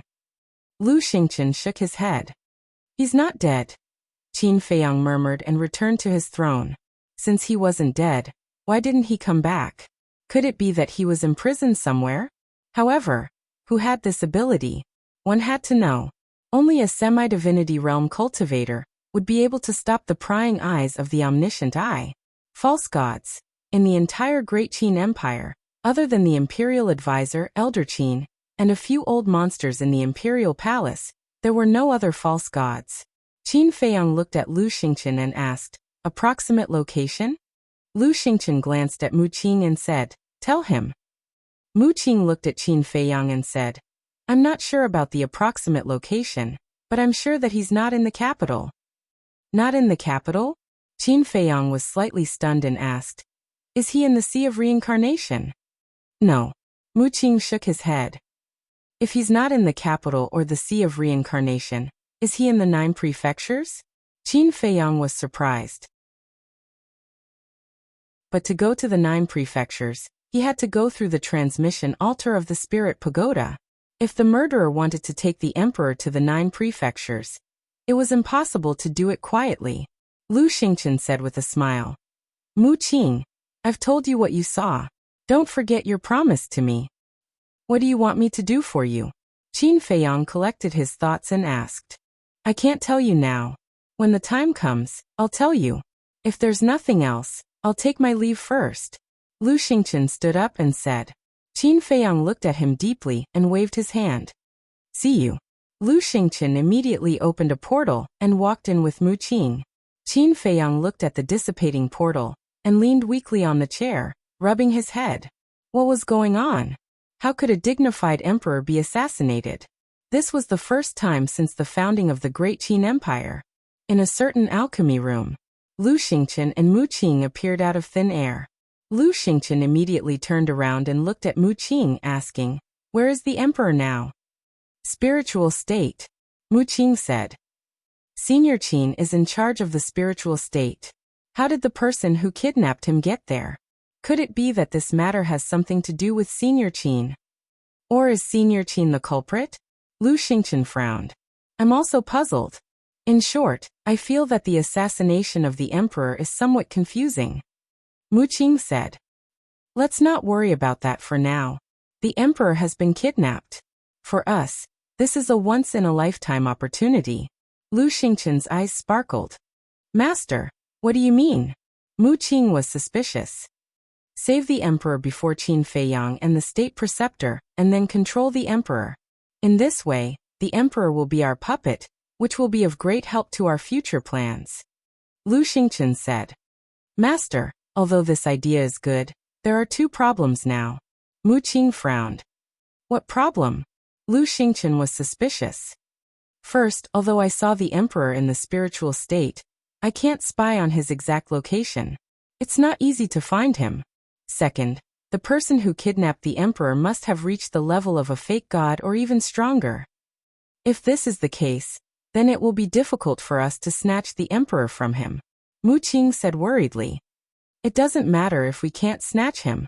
The enemy of my enemy is my friend. When we find out his identity, I can choose to cooperate with him. As for whether it's easy to find him, don't worry about that. As long as the emperor is in the spiritual state, he can't escape our pursuit. After all, the spiritual state is only so big." Lu Xingqian's face was full of confidence. Mu Qing's eyes lit up as he cupped his hands and said, "Master, you are wise. I will do it right away." Lu Xingqian waved his hand and smiled. "Can you pass the pagoda? I'll go there myself." After saying that, Lu Xingqian took Mu Qing into the Space Divine item, and then drove the Space Divine item to the back mountain of the Imperial Palace without stopping. Back to Qin Feiyang. He leaned on the throne and pondered for a long time before taking out the image crystal. Buzz. Soon, Yan Wei's shadow appeared. Qin Feiyang asked, "Is there any movement from the state preceptor's side?" Yan Wei said, "He has sent all the law enforcers of the inner court to find the emperor. Now he is discussing countermeasures with the empress and Zhuge Wuhou." "What countermeasures?" Qin Feiyang was suspicious. If the emperor is really killed, before it is decided who will inherit the emperor's prestige, someone must stand up and take charge of the situation. So the 3 of them are discussing how to persuade the old monsters in the back mountain of the imperial palace. Because the state preceptor wants to take charge of the state affairs. Yan Wei said in a deep voice. "Take charge of the state affairs." Qin Feiyang smiled coldly. This old thing was really good at scheming. Although it was only taking charge of the state affairs, If the state preceptor really persuaded the old monsters in the back mountain of the imperial palace, then during the period of taking charge of the state affairs, he could use the power in his hands to make a big fuss. Qin Feiyang said, "Pay attention carefully. If there is any news, inform me immediately." Okay. Yan Wei nodded. Qin Feiyang asked, "By the way, how is the little prince now?" "He doesn't know anything at the moment," Yan Wei said. "He is still young. It's good that he doesn't know." Qin Feiyang shook his head and sighed. Although he hated the emperor, the little prince liked the emperor very much. If he knew that the emperor was killed, he would definitely be very sad. "Okay, be careful. Staying with the state preceptor is not a child's play. If you are not careful, you will lose your life," Qin Feiyang said. "I understand," Yan Wei said. "By the way, there is one more thing that I forgot to tell you. I have rescued your clansmen. They are now in the ancient tower," Qin Feiyang said with a smile. "Really?" Yan Wei was stunned and asked in surprise. "Yes," Qin Feiyang nodded. "That's great. Now I can be completely at ease." Yan Wei was overjoyed. Qin Feiyang smiled and turned off the image crystal. Looking at the void in front of him, he murmured, "The 9 provinces." Just as he got up, the image crystal in his hand moved. Qin Feiyang frowned. The image crystal was activated. The shadow of the commander of the Kirin army appeared. "What?" Qin Feiyang looked at him expressionlessly. The commander of the Kirin army asked, "You really didn't assassinate His Majesty? You have disappointed me. We have known each other for so long. Don't you know me? Even if I wanted to kill the emperor, I would challenge him openly. Why would I use such petty means?" Qin Feiyang snorted. "All right, I have wronged you." The commander of the Kirin army said apologetically. "Is there anything else?" Qin Feiyang asked. He was too lazy to talk nonsense with this person. Plop. The commander of the Kirin army suddenly knelt on the ground. "What are you doing?" Qin Feiyang raised his eyebrows. "Now that we don't know whether the emperor is dead or alive, I am worried that some people may take advantage of the situation to create chaos. So I hope that you can stand out and stop them at the critical moment," the commander of the Kirin army said. "I know that even if you don't say it." After saying that, Qin Feiyang turned off the image crystal, opened the portal and arrived in front of the pagoda. Zhuge Nanhua was humiliated in public and had a mental breakdown. His emotions were very unstable now, so he was recovering in the Zhuge family. And now, a middle-aged man replaced Zhuge Nanhua to guard the pagoda. He was also a member of the inner hall of the law enforcement hall. His name was Zhuge Nangong. He was Zhuge Nanhua's younger brother. Although his cultivation wasn't as good as Zhuge Nanhua, he was still a top-notch expert among the 9-star combat emperors. He was infinitely close to the peak of the 9-star combat emperors. Qin Feiyang had seen him when he was young, but he didn't have a deep impression of him. When he sensed Qin Feiyang's aura, Zhuge Nangong suddenly opened his eyes. 2 rays of cold light shot out from his eyes. "Get out of the way." Qin Feiyang looked at him coldly and said, "To enter the pagoda, you need the emperor's permission. Now that the emperor has been killed, the state preceptor is in charge. If you want to enter the pagoda, you have to find the state preceptor and get his handwritten order," Zhuge Nangong said. Qin Feiyang was stunned and said jokingly, "How come I don't know that the state preceptor is in charge now?" Zhuge Nangong said, "The state preceptor is second only to one person and above tens of thousands. Now that the emperor has been killed, of course the state preceptor is in charge of the situation." "You really can't wait." Qin Feiyang laughed mockingly and said, "What if I say that I have to go in today?" Zhuge Nangong's face darkened. It seems that Zhuge Nanhua's fate isn't miserable enough. Since that's the case, then I'll let you be even more miserable than Zhuge Nanhua. Qin Feiyang's eyes surged with a cold light. Seeing this, Zhuge Nangong immediately stood up and flew into the air. The arrogant aura from before had disappeared and his face was filled with fear. "Trash." Qin Feiyang laughed disdainfully and walked to the front of the pagoda. He took out the chang shui and raised his blade. Flames flew everywhere, and the pagoda door collapsed. Next, he put away the chang shui and entered the pagoda openly. However, Qin Feiyang and Zhuge Nanhua did not know that in the air, a speck of dust had also quietly swept into the pagoda.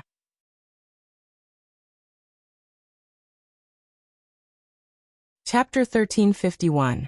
When Qin Feiyang entered the pagoda, Zhuge Nangong immediately sent a message to the state preceptor. When he learned that Qin Feiyang was going to the 9 prefectures, his expression changed.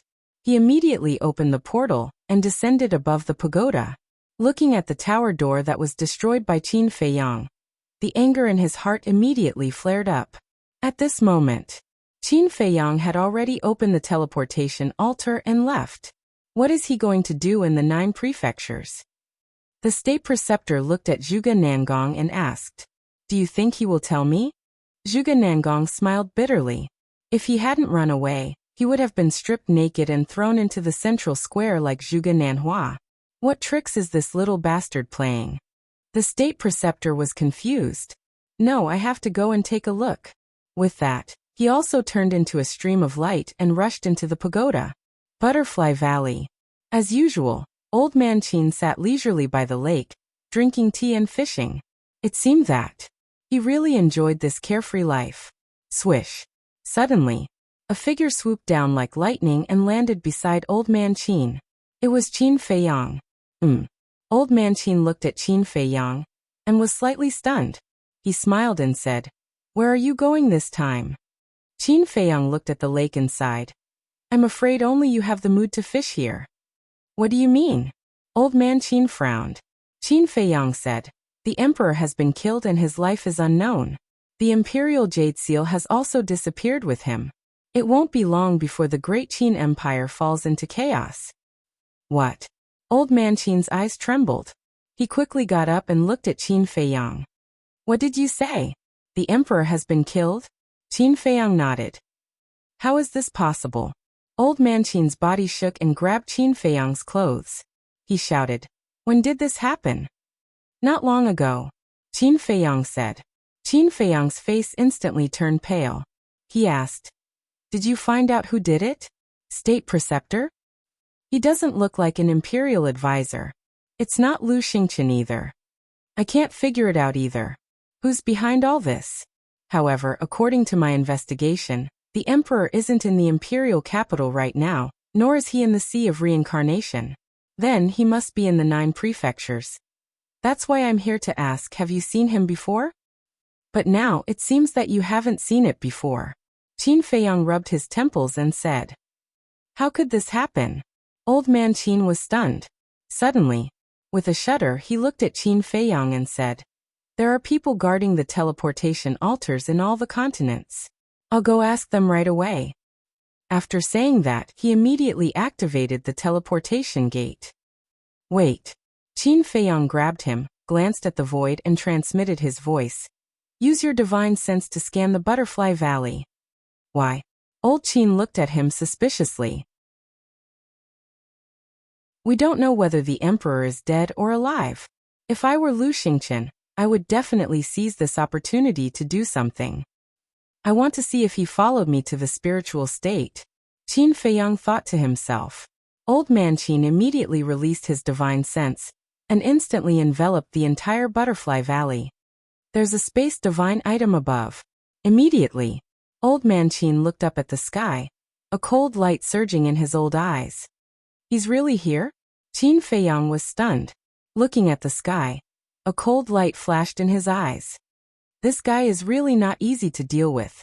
Inside the space divine item, Lu Xingqian smiled helplessly, then drove the space divine item out of the valley at lightning speed. "He's going to escape. Should we keep him?" Old Man Qin looked at Qin Feiyang and asked. "Let him be." Qin Feiyang waved his hand. Lu Xingqian was no longer an ordinary person. With Old Man Qin's strength, he might not be able to keep him. So, instead of wasting time, it was better to go their own way. Hearsay. Old Man Qin retracted his divine sense and said, "I'll go to the major states to ask, wait for me here." Qin Feiyang nodded. Old Man Qin did not delay any longer, and turned to enter the portal. Looking at Old Man Qin's back, Qin Feiyang let out a long sigh. He sat by the lake, grabbed the fishing rod and quietly fished. You came to the spiritual state to fish? Suddenly, the state preceptor's voice sounded behind Qin Feiyang. Can't I? Qin Feiyang did not turn around. Is it that simple? The state preceptor sneered, glanced at the butterfly valley, and asked, Where's old man Qin? He seems to have something to do, and went out. Qin Feiyang said, still not turning around. Seeing this, the state preceptor was angry in his heart and snorted coldly. It seems that your relationship with old man Qin is not ordinary. Is there? Qin Feiyang asked back. Nonsense, if your relationship is not good, then why didn't he capture you? You have to know that he was sent to guard the butterfly valley to deal with you. The state preceptor said coldly. That was before. Now the emperor has withdrawn the arrest warrant. Why would he still target me? Besides, even you can't deal with me, let alone him alone. Qin Feiyang said lightly. Arrogant little bastard. The state preceptor cursed in his heart, and then didn't speak again. He didn't leave and stood silently by the side. Soon, old man Qin returned, and saw that the state preceptor was also here. His face was filled with anger as he said, How did you take care of His Majesty? How could you let him be assassinated in the imperial palace? The state preceptor's face turned extremely ugly. How is it? Qin Feiyang asked secretly. I've asked. The teleportation altars of the major states have not been activated in the past 2 or 3 days. Old man Qin said secretly. Not activated? Qin Feiyang raised his eyebrows subtly. Didn't this mean that the person who kidnapped the emperor had never been to the 9 states? But why did Mu Qing say that the emperor was not in the capital? Was Mu Qing lying? But if Mu Qing was really lying, then why did Lu Xingchen follow him to the spiritual state? What was going on? Qin Feiyang's mind was completely confused. Little cousin, return to the capital immediately. Maybe I have a way to find the whereabouts of the emperor. Suddenly, Lu Zheng's voice sounded in Qin Feiyang's mind. Qin Feiyang was slightly stunned and hurriedly transmitted his voice. What way? It's a secret. Lu Zheng said mysteriously. Phew. Qin Feiyang secretly exhaled, glanced at old man Qin and the state preceptor, then turned and flew towards the secret chamber. The state preceptor followed closely behind. It seems that my good days are over. Old man Qin glanced at the butterfly valley, and also turned to chase after Qin Feiyang and the state preceptor. After entering the secret chamber, Qin Feiyang activated the teleportation altar and jumped up. The state preceptor and old man Qin also jumped up the altar. The state preceptor raised his eyebrows and said, Aren't you going to guard here? Old man Qin snorted. Do you think I'm still in the mood to guard here? I shouldn't have listened to you and guarded the butterfly valley. The state preceptor fell silent. That was because he knew that he could order anyone but old man Qin. Pagoda. Seeing the state preceptor return, Zhuge Nangong immediately went up and thought, what did he go to the spiritual state for? He didn't do anything. The state preceptor transmitted his voice. He didn't do anything? Then what did he go there for? To relax? Zhuge Nangong was stunned. To fish, the state preceptor said. Zhuge Nangong was speechless. He went all the way to fish. Who would believe that? But when he saw old man Qin, Zhuge Nangong's expression changed slightly. He bowed and said, Greetings, old man Qin. Old man Qin nodded faintly and looked at the state preceptor. From now on, I will still guard the pagoda. Do you have any objections? Old man Qin is a person of virtue and prestige. How would I dare to have any objections? However, for safety reasons, I think that you should let Zhuge Nangong stay behind to assist you. The state preceptor said. He could already tell that old man Qin and Qin Feiyang had an unusual relationship. Naturally, he wouldn't be at ease letting old man Qin guard the pagoda alone. Therefore, he wanted Zhuge Nangong to stay behind to monitor old man Qin. Hearing this, old man Qin wasn't angry. Instead, he said faintly, Lord State Preceptor, you know very well that the back mountain of the Imperial Palace is extremely dangerous. Perhaps something will happen after you leave. Qin Feiyang's face twitched. The meaning of old man Qin's words was too obvious. If you dare to let Zhuge Nanhua stay, I will dare to kill him. How could the state preceptor not understand the meaning behind those words? He stared at Old Man Qin gloomily. Old Man Qin was not to be outdone, and stared back at the state preceptor. Qin Feiyang could even feel invisible sparks from the collision of their gazes in the void. Zhuge Nangong's face couldn't help but turn pale. Old Man Qin had already spoken. How could he still dare to stay here? However, he was afraid of angering the state preceptor, so he didn't dare to say it out loud and could only feel anxious. All right, as you wish. I will let you guard the pagoda alone. Let's go. The state preceptor finally compromised. He turned around and strode outside. Zhuge Nangong heaved a sigh of relief and quickly followed. After the two of them left, Old Man Qin snorted from his nose and said, "This old man is getting more and more presumptuous. If I don't suppress his arrogance, he will think that he is the owner of this imperial palace." Qin Feiyang sneered and said, "Right now he already thinks of himself as the owner of this imperial palace. That's because I wasn't around. Now that I'm back, he can't be so arrogant anymore." Old Man Qin snorted. "That's right. With an old man like you holding down the fort, I feel much more confident." Qin Feiyang smiled and said. Old Man Qin raised his eyebrows and said angrily, "Your biological father was plotted against and you can still smile? Do you still have a conscience?" Qin Feiyang's face immediately turned cold and he said, "Let's not talk about this. We are still partners." All right. It's my fault. I shouldn't have mentioned this." Old Man Qin quickly waved his hand and apologized. Qin Feiyang's expression softened a lot. Old Man Qin sighed and asked, "Have you thought of the next step of the plan?" "No." Qin Feiyang answered straightforwardly. Then he opened the teleportation door and walked in without saying a word. Sigh. You turned hostile at the mention of His Majesty. Do you really hate His Majesty that much? No matter what, you are still father and son. Moreover, His Majesty was killed this time and his life is unknown. He has received the appropriate punishment. Can't you let go of the hatred in your heart? Even if it's just a little bit. Yiglao looked at Qin Feiyang's back. He seemed to be mumbling to himself, but also seemed to be talking to Qin Feiyang. His old face was full of disappointment. After Qin Feiyang disappeared, Old Man Qin retracted his gaze and looked at the broken tower door. He shook his head and smiled bitterly. Without a doubt.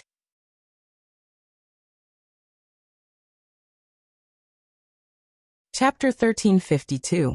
Bright Sky Palace. Qin Feiyang waved his hand, and the door closed with a bang. Then, Lu Zheng appeared out of thin air. Qin Feiyang asked, "What exactly do you have in mind?" "I already said it's a secret. Why are you still asking?" Lu Zheng rolled his eyes at Qin Feiyang and said, "In short, you can stay here at ease and wait for my good news." After saying that, Lu Zheng opened the portal and disappeared without a trace. Qin Feiyang frowned. His figure flashed and also disappeared. Ancient pagoda. Above the village. Qin Feiyang stood in the void, looking down at the village. Soon he found Master Shen. At this moment, Master Shen was kneeling in the square in the center of the village. His clothes were ragged and his body was badly mutilated. He looked like a beggar, battered and exhausted. The villagers who passed by the square couldn't help but come forward and spit on him. Their eyes were full of disgust. There were even some children who peed on him. Swish. Qin Feiyang stepped out and landed on the square. "Greetings, young master." There were two burly men who were specially guarding Master Shen. When they saw Qin Feiyang appear, they immediately bowed and saluted. They were both 8-star combat emperors.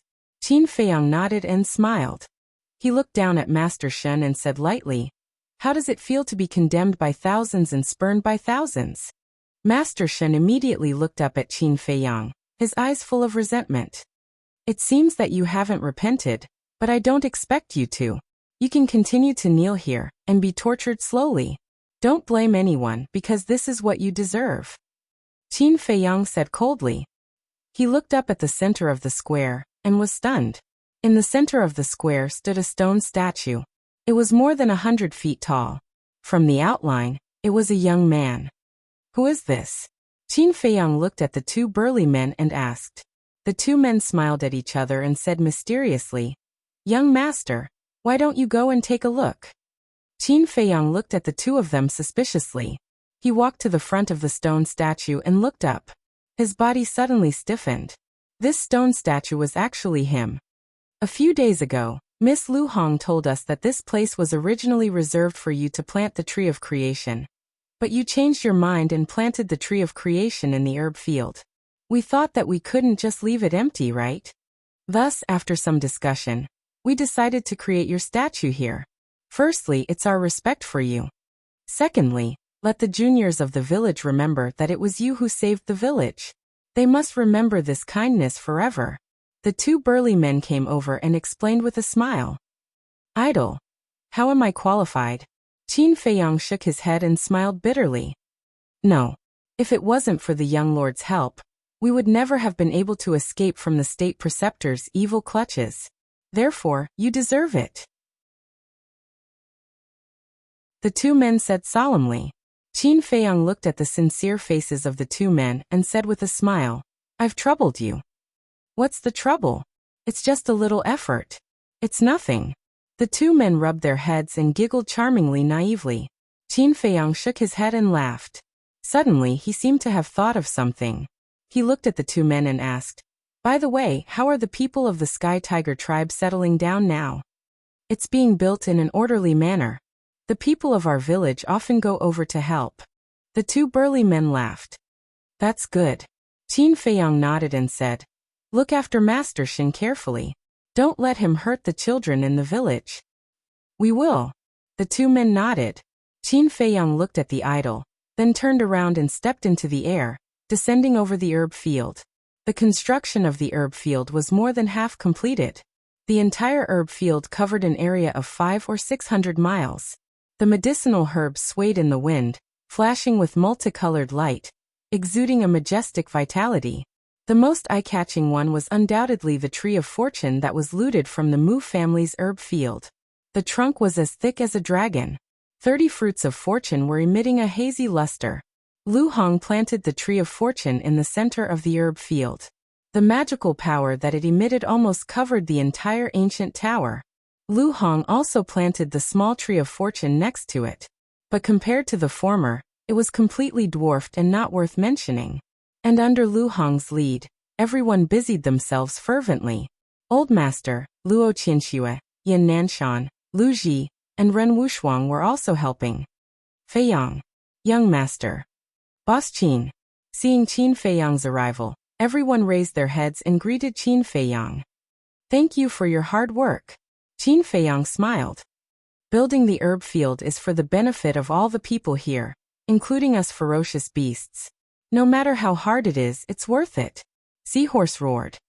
It hasn't been long. Why did your mouth suddenly become so sweet? Qin Feiyang looked at it in surprise. It hopes that you can help it open the door of potential. Otherwise, why would it come here to help? Dan Wangkai said in disdain. Seahorse immediately glared at Dan Wangkai. Am I wrong? You're a typical person who doesn't wake up early without benefits. Dan Wangkai said in disdain. Then you shouldn't say it in public. How can I face others in the future if you do that? Besides, you can ask all the people and ferocious beasts here. Who doesn't want to open the door of potential? Seahorse said in dissatisfaction. All right. I won't mistreat anyone. However, everyone knows that the medicinal herbs for opening the door of potential are too precious. I can't take care of everyone. Qin Feiyang smiled. Understood. It's up to you. Seahorse chuckled. It was full of confidence in itself. And the capital of its confidence was undoubtedly its cultivation. As a 9-star emperor beast, it could really help Qin Feiyang at the moment. Therefore, Qin Feiyang would definitely prioritize it. In fact, Qin Feiyang had long thought about helping Wang Yangfeng and Lei Bao, these 9-star emperor beasts, to open the door of potential. However, there was a big problem in helping them open the door of potential. Because their cultivation was too high, they needed the help of the pseudo-god's pressure. However, in the Forgotten Continent and the Great Qin Empire, there were no pseudo-gods worthy of his trust. He didn't even completely trust Elder Qin. Therefore, this matter couldn't be rushed. Buzz. Suddenly, the image crystal rang. Qin Feiyang hurriedly took it out and poured his battle qi into it. The next moment, Lu Zheng's virtual image appeared. Have you found it? Qin Feiyang asked. Lu Zheng didn't answer but asked instead, Are you in the ancient pagoda? Yes. Qin Feiyang nodded. Then come out quickly. After Lu Zheng finished speaking, the virtual image dissipated. What are you looking for? Did something happen again? Lu Hong soared into the sky and asked with concern. The old man and the others also looked at him suspiciously. Because inside the ancient pagoda, they couldn't hear the sounds outside, so no one knew that the emperor had been killed. Don't worry, it's nothing serious. I'll take care of it as soon as possible. Qin Feiyang comforted Lu Hong and nodded to the old man and the others below. Then he left the ancient pagoda and appeared in the main hall. Lu Zheng was in the main hall at this moment. Seeing Qin Feiyang appear, Lu Zheng immediately frowned and said, It's very strange. What's strange? Qin Feiyang was stunned and looked at him in confusion. Lu Zheng said, I've found the whereabouts of the emperor. Do you know where he is? Qin Feiyang was instantly annoyed and roared. Aren't you talking nonsense? If I knew, would I still be here looking at you? This guy is really crazy, asking idiotic questions. Lu Zheng smiled embarrassedly and said, The emperor is now in the spiritual state, and he's in the place where you used to live, Iron Ox Town. What? Qin Feiyang was stunned. This is what I don't understand. Elder Qin went to check and no one activated the teleportation altar in the past few days. How did the emperor go to the spiritual state? Besides, he's not injured at all, and he's not captured. Lu Zheng frowned. Wait. Qin Feiyang quickly raised his hand and interrupted Lu Zheng asking, You said he's not captured? Yes. He's alone in Iron Ox Town, and he's sitting leisurely in front of the lake outside your yard fishing. Lu Zheng said strangely. What? Fishing? Qin Feiyang was dumbfounded. What's going on? Suddenly, he realized another important point and looked at Lu Zheng with a frown. You've already been to Iron Ox Town? No, Lu Zheng said. Then how do you know so clearly? At that time, Mu Qing activated his all-seeing eye, but he couldn't even find the exact location of the emperor. But you even know that he's fishing? Isn't this a little too incredible? Qin Feiyang said. Lu Zheng coughed dryly and said, Don't worry about that. Anyway, I've already found him. He seemed to be hiding something. Qin Feiyang looked at him deeply. It seemed that the Lu family was still hiding many unknown secrets. Because it was obvious that Lu Zheng himself didn't have this ability. Therefore, it could only be the Lu family who helped him behind the scenes. Iron Ox Town. Qin Feiyang pondered for a moment, opened the portal, and appeared in the pagoda again with Lu Zheng. Elder Qin was repairing the pagoda door. Sensing the aura of the two, he frowned and said, Why are you here again? We've found the emperor, come with us. Qin Feiyang said and directly rushed into the pagoda. At the same time, Iron Ox Town. In front of the lake, a middle-aged man sat alone by the lake, fishing quietly. There was a teapot next to him, and wisps of tea fragrance floated in the air. That's right. He was the current emperor. But at this moment, he had already taken off his dragon robe and dragon crown. He was only wearing an old white robe, and there was no trace of the emperor's aura around him. And there was no aura of cultivation on his body either. If someone came here now, they would never know that the man in front of them was the emperor, who controlled the fate of hundreds of millions of people in the Great Qin Empire. They would only think that he was an ordinary man born and raised here. Your Majesty. Soon, a cry of surprise sounded above the lake. The emperor was slightly stunned. He looked up and saw two shadows descending from the void above. It was Qin Feiyang and Elder Qin. As for Lu Zheng, after entering the spiritual state, he took the initiative to ask Qin Feiyang to send him to the ancient castle. Obviously, at the moment Lu Zheng didn't want to see the emperor.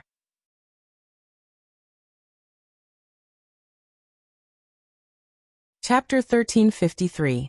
Qin Feiyang glanced at the emperor, and then looked at the courtyard not far away. The gate of the courtyard was open, and the emperor had obviously entered. What are you doing here? Get out of here at once. This is my last piece of pure land. I don't want anyone to touch it, especially people like you. Qin Feiyang shouted. The emperor looked up at Qin Feiyang and said, The whole world belongs to me. What qualifications do you have to ask me to get out? Haha, Qin Feiyang laughed and shook his head. It seems that you already feel guilty. What do you mean? The emperor raised his eyebrows. Qin Feiyang sneered. Then tell me, the world is so big. Why did you come here instead of going to other places? Are you here to repent? Or to atone for your sins? Don't be too self-righteous. I'm not here to repent or atone for my sins, because the decisions I have made in my life are right and I have never regretted it. The emperor said lightly. Then what are you doing here? Qin Feiyang shouted. The emperor said, I'm here to see how down and out you used to be. Bastard. Before the emperor could say anything, Qin Feiyang was already furious. Qin Feiyang, calm down. Old Qin saw that the situation was not good and comforted him. However, Qin Feiyang turned a deaf ear and stared at the emperor saying, You're right, you're the emperor. The whole world belongs to you. But listen to me carefully. In this world, not every place is ruled by you. I'll say it one last time, get out of here, otherwise, don't blame me for being ruthless. Boom. After saying that, a monstrous killing intent rushed out from between Qin Feiyang's eyebrows. The kill character was manifested. The bloody kill character made him look like a god of death. Old Qin's heart trembled. It seemed that this place was really a piece of pure land in Qin Feiyang's heart. And the emperor had touched his reverse scale. If this continued, the father and son pair might really come to blows.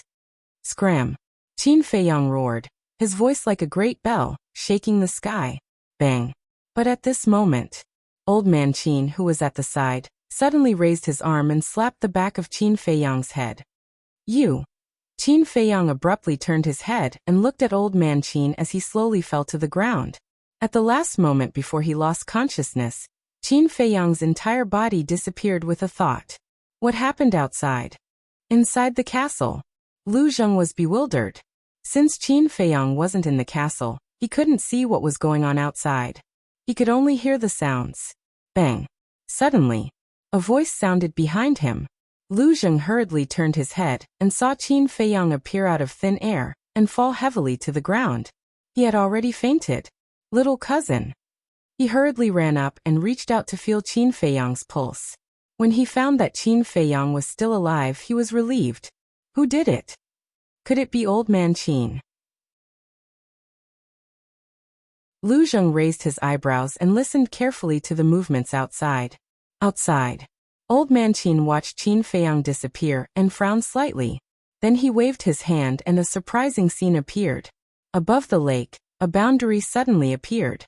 Then, Old Man Qin directly entered the boundary and landed in front of the emperor. He was about to bow and kowtow. The emperor hurriedly reached out to stop him and said secretly, Although Qin Feiyang is unconscious, there must be other people in the castle. If you have something to say, just send a message secretly. Don't say it out loud. Yes. Old Man Qin secretly responded. The emperor glanced at the barrier and sighed inwardly. It seems that the barrier you set up isn't very useful. The boundary was actually set up by Old Man Qin? If Qin Feiyang and Lu Zheng heard this, they would definitely be shocked. I didn't expect that Qin Feiyang and the others were so powerful that they could ignore the boundary and find your position. Old Man Qin also looked helpless and then asked, What should we do next? The emperor was silent for a moment and sighed.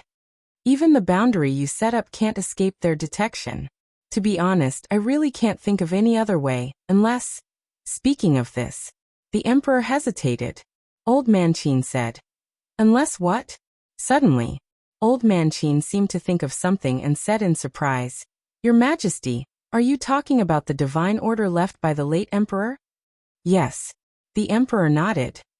The divine order was personally refined by the late emperor. It can block all the detection of the world, but the divine order can only be opened once. When the late emperor left this divine order, his intention was to protect the last trace of the bloodline power of the Qin clan when the great Qin was in danger. In other words, this divine order is the last life-saving talisman of the great Qin. The previous emperors were not willing to use it. So, Your Majesty, You have to think twice. Old man Qin bowed and said. The emperor said. Then tell me, besides the divine order, what else can help me? Yes. Find Qin Feiyang. If Qin Feiyang is willing to help, no one can hurt you, your majesty. Old man Qin said. Humph. The emperor snorted and said. If I ask him for help, where will my face go? Besides, do you think with his character he will help me? Old man Qin frowned and wanted to say something, but he didn't say it. Enough.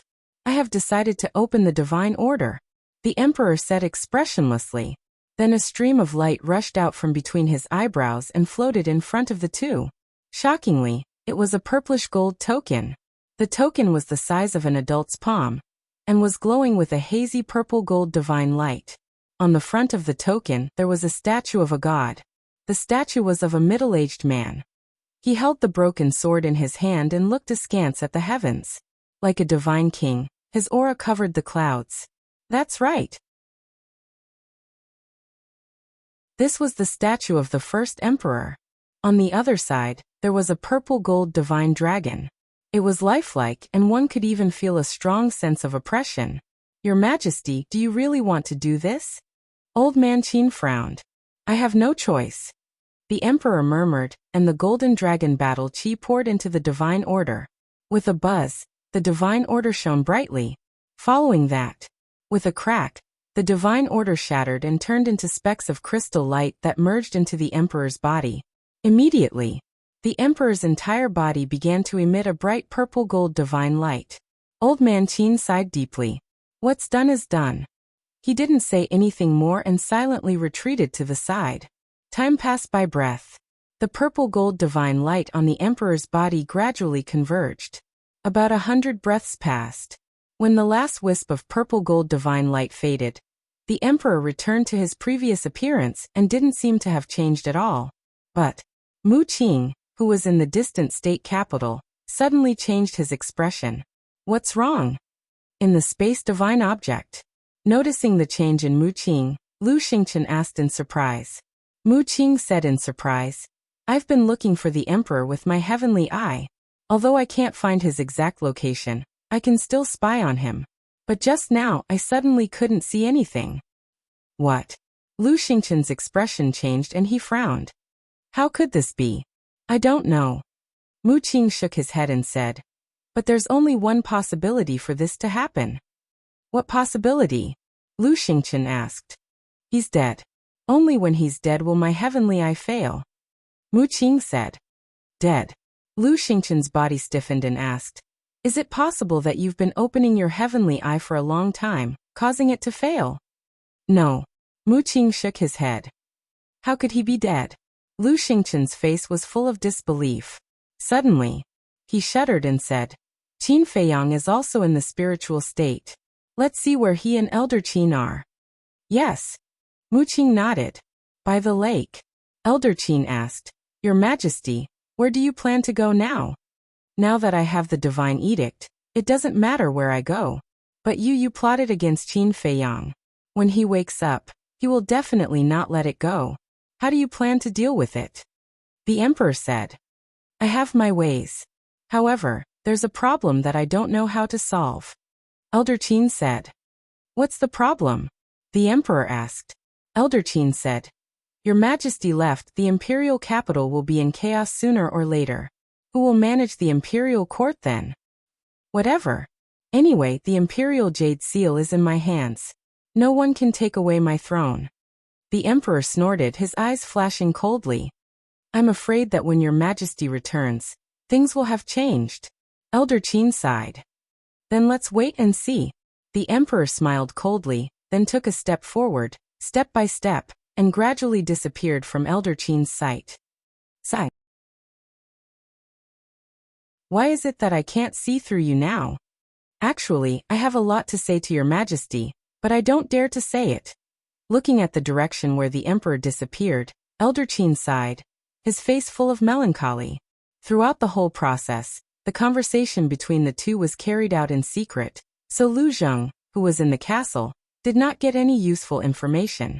After a long time, Elder Qin waved his hand, and the barrier disintegrated and dissipated between heaven and earth. Just as the barrier dissipated, Mu Qing's eyes lit up. She looked at Lu Xingqian and said, "I found Elder Qin." "Where?" Lu Xingqian asked anxiously. Mu Qing said, "Iron Ox Town, in front of the lake where Qin Feiyang used to live." "Why is he there?" Lu Xingqian was surprised. He immediately left the space divine item, opened the portal, and descended above the lake. Elder Qin immediately sensed Lu Xingqian's aura. He looked up, and there was a hint of murderous intent in his eyes. He came really fast. "Where's the Emperor?" Lu Xingqian glanced at the lake and asked Elder Qin. "The Emperor?" Elder Qin was slightly stunned and puzzled. "Aren't you looking for him?" "Why? You didn't find him?" "Elder Qin, we're all sensible people. Why are you playing dumb?" Lu Xingqian's eyes flashed with anger. "Playing dumb? I don't understand. I'm also looking for His Majesty. What do you mean by playing dumb?" Elder Qin said. Lu Xingqian raised his eyebrows and glanced at the lake. Suddenly he saw the fishing rod by the lake. His eyes flashed and he said, "Let's not talk about the Emperor first. Where's Qin Feiyang?" "In the castle," Elder Qin said. Lu Xingqian glanced at the void and said, "Qin Feiyang, come out."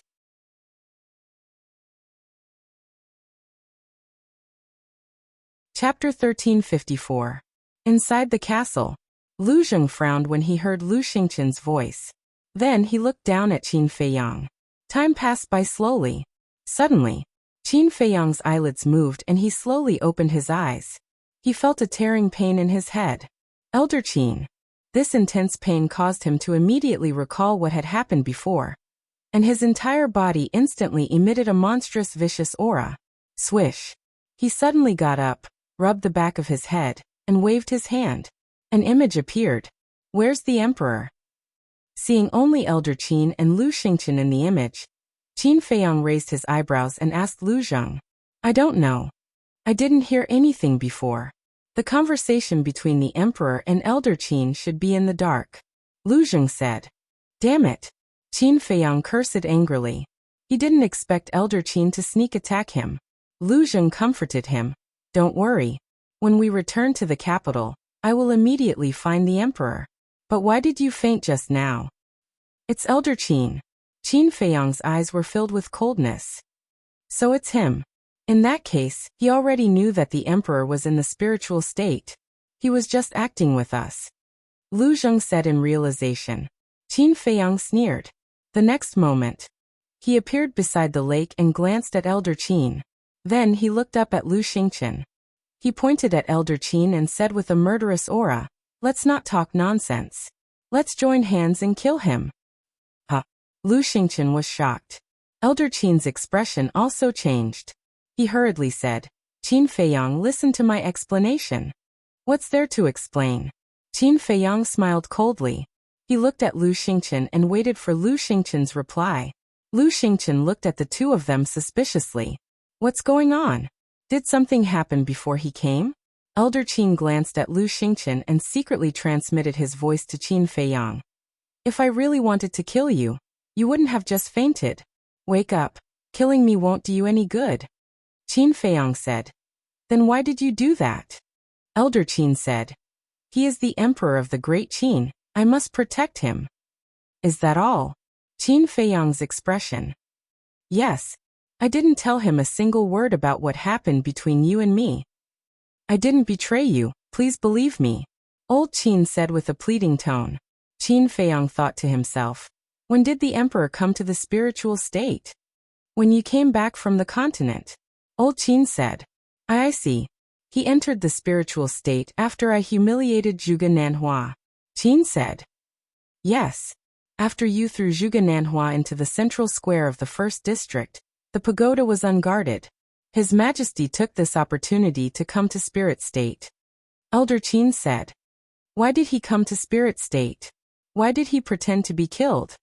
"Don't tell me you don't know," Qin Feiyang secretly said. "This," Elder Qin hesitated and transmitted his voice. "I can't tell you for now, but please believe me. I really don't want to harm you." Qin Feiyang's eyes flashed coldly. He must be hiding something from me. Seeing Qin Feiyang and Elder Qin looking at each other in silence, Lu Xingqian knew that the two must be secretly transmitting their voices. Suddenly, his eyes flashed and he smiled. Brother Qin, it's not easy to kill him, but as long as you're willing to lend me Chang Shui, I have full confidence. Clang. Chang Shui immediately appeared in Qin Feiyang's hands. Good. Lu Xingqian was secretly delighted. Getting rid of Elder Qin was equivalent to getting rid of one of the pillars of the Great Qin Empire. It would undoubtedly be easier to destroy the Great Qin Empire in the future. At the same time, Elder Qin's body tightened and he said angrily in his heart, Qin Feiyang, don't mess around, okay? You'll only hurt your loved ones and delight your enemies by doing this. Do I have any relatives in the Great Qin Empire? Qin Feiyang looked at him coldly. Elder Qin was stunned. That's right. Did Qin Feiyang have any relatives? In the past he did, and that was Qin Feiyang's mother. But now Qin Feiyang's mother had disappeared without a trace. As for the others, they were basically the people Qin Feiyang hated the most. It could be said that there was no one in the Great Qin Empire that Qin Feiyang cared about. Sigh. Old Qin sighed deeply and said, if killing me can calm the rage in your heart, then do it. But don't forget the promise you made to me in the past to protect the Grand Qin Empire and its citizens. With that, he closed his eyes and had no intention of resisting. Swoosh. Lu Xingqian's eyes flashed as he took a step forward and landed in front of Qin Feiyang, reaching out to grab Chang Shui. But suddenly, Qin Feiyang's mind moved, and Chang Shui turned into a stream of light and disappeared into his energy reserve. Lu Xingqian grabbed nothing and frowned. What do you mean? Can't I change my mind? Qin Feiyang looked at him indifferently. Lu Xingqian went berserk and said angrily, are you messing with me? Aren't you messing with me too? You knew that the emperor was in the spiritual state, but you didn't tell me. Tell me, what are your intentions? Qin Feiyang sneered. Lu Xingqian was furious. Since you're going against me, don't blame me for being ruthless. The conditions I promised you in the Bright Sky Palace are nullified, Qin Feiyang said. Nullified? Hearing this, Lu Xingqian was about to go crazy. Qin Feiyang didn't pay any more attention to him. He looked at Old Man Qin and said, and you don't talk to me about promises. Promises are built on the foundation of trust. But now, you've betrayed the trust between us. Trust? Are you sure you've trusted me completely? Elder Qin said angrily. I admit that I didn't trust you completely, but from the beginning to the end, I've never done anything to betray you. This time you started it first. So in the future, I won't interfere in anything, even if the Great Qin Empire really changes hands. After Qin Feiyang finished speaking, Lu Xingqian and Lu Zheng heard him without sending a voice transmission. After speaking, he opened the portal and turned to leave. This time, he was really disheartened and tired of these schemes. He didn't want to care about those trivial matters anymore. Elder Qin looked at Qin Feiyang's back with bitterness in his heart. Lu Xingqian raised his eyebrows, glanced at Elder Qin, and followed him into the space artifact. He immediately became furious and roared, damn it! My lord, please calm down. Mu Qing bowed. It wasn't easy to get Qin Feiyang to agree to my conditions, but it's nullified just like that. How can I not be angry? Lu Xingqian roared. His original plan was to find the emperor, and then control him. In this way, the Great Qin Empire would become the Tianyang Empire sooner or later, but in the end, he went for wool and came home shorn. Mu Qing's expression was also full of anger. This matter is a little strange. Lu Xingqian said in a deep voice, say it.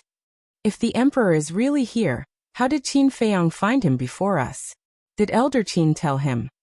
But looking at his attitude towards Elder Qin, it seems that Elder Qin didn't tell him. So I think there's a big mystery here. Mu Qing said. That's right. You didn't find him even with the all-seeing eye, so how did he find him? Although this is where Qin Feiyang used to live, the emperor and Qin Feiyang have a deep hatred. Who would think that the emperor would come here? I'm afraid that even Qin Feiyang himself wouldn't think of it. Lu Xingqian's eyes flickered. Mu Qing said in surprise. Could it be that Qin Feiyang also has some treasure that can spy on the whereabouts of others? Or secret? This, Lu Xingqian was stunned. That's impossible, right? If he really has it, then why did he ask you to use the all-seeing eye to find the emperor? This is also what I can't figure out. Is it really a coincidence? Mu Qing frowned. Back to Qin Feiyang. He had already entered the secret chamber below the Butterfly Valley. Without any delay, he opened the portal and returned to the Bright Sky Palace. Then, he entered the ancient castle and opened the 6-word divine formula. Lu Zheng glanced at him and went forward to ask, "Are you really going to ignore it?" Qin Feiyang nodded. "Even if I can find the emperor's whereabouts again?" Lu Zheng asked again. "There's no need. I'm tired," Qin Feiyang said. "Sigh." Lu Zheng sighed helplessly and said, "Send me out." Qin Feiyang waved his hand without looking back. Lu Zheng disappeared immediately. Qin Feiyang also began to copy the second stroke of the Xing character formula. Great Qin Empire, in a remote village. Here, there was no killing, no quarrel.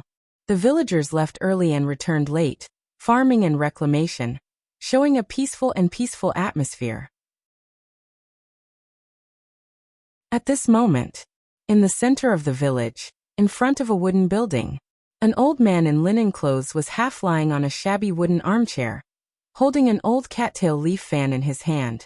The old man shook the cattail leaf fan to drive away the heat while telling a story with a kind smile on his face. Next to him, a group of teenagers ranging from a few years old to a teenager listened with great interest. Little stars would appear in their big eyes from time to time. Swish. Suddenly, a dark-skinned young man appeared beside the old man out of thin air. "Brother Zheng." The group of teenagers immediately got up and surrounded the young man. The young man was Lu Zheng. Lu Zheng rubbed the head of a teenager dotingly and said with a smile, "I have something to tell second grandpa now. You guys go and have fun first." Okay. The group of teenagers was very obedient. Without waiting for his voice to finish, they ran away energetically. The old man waved the cattail leaf fan and looked at Lu Zheng with a smile. "You're back." Lu Zheng nodded. The old man glanced at Lu Zheng's expression and said, "You don't look well. Did something happen?" "Yes.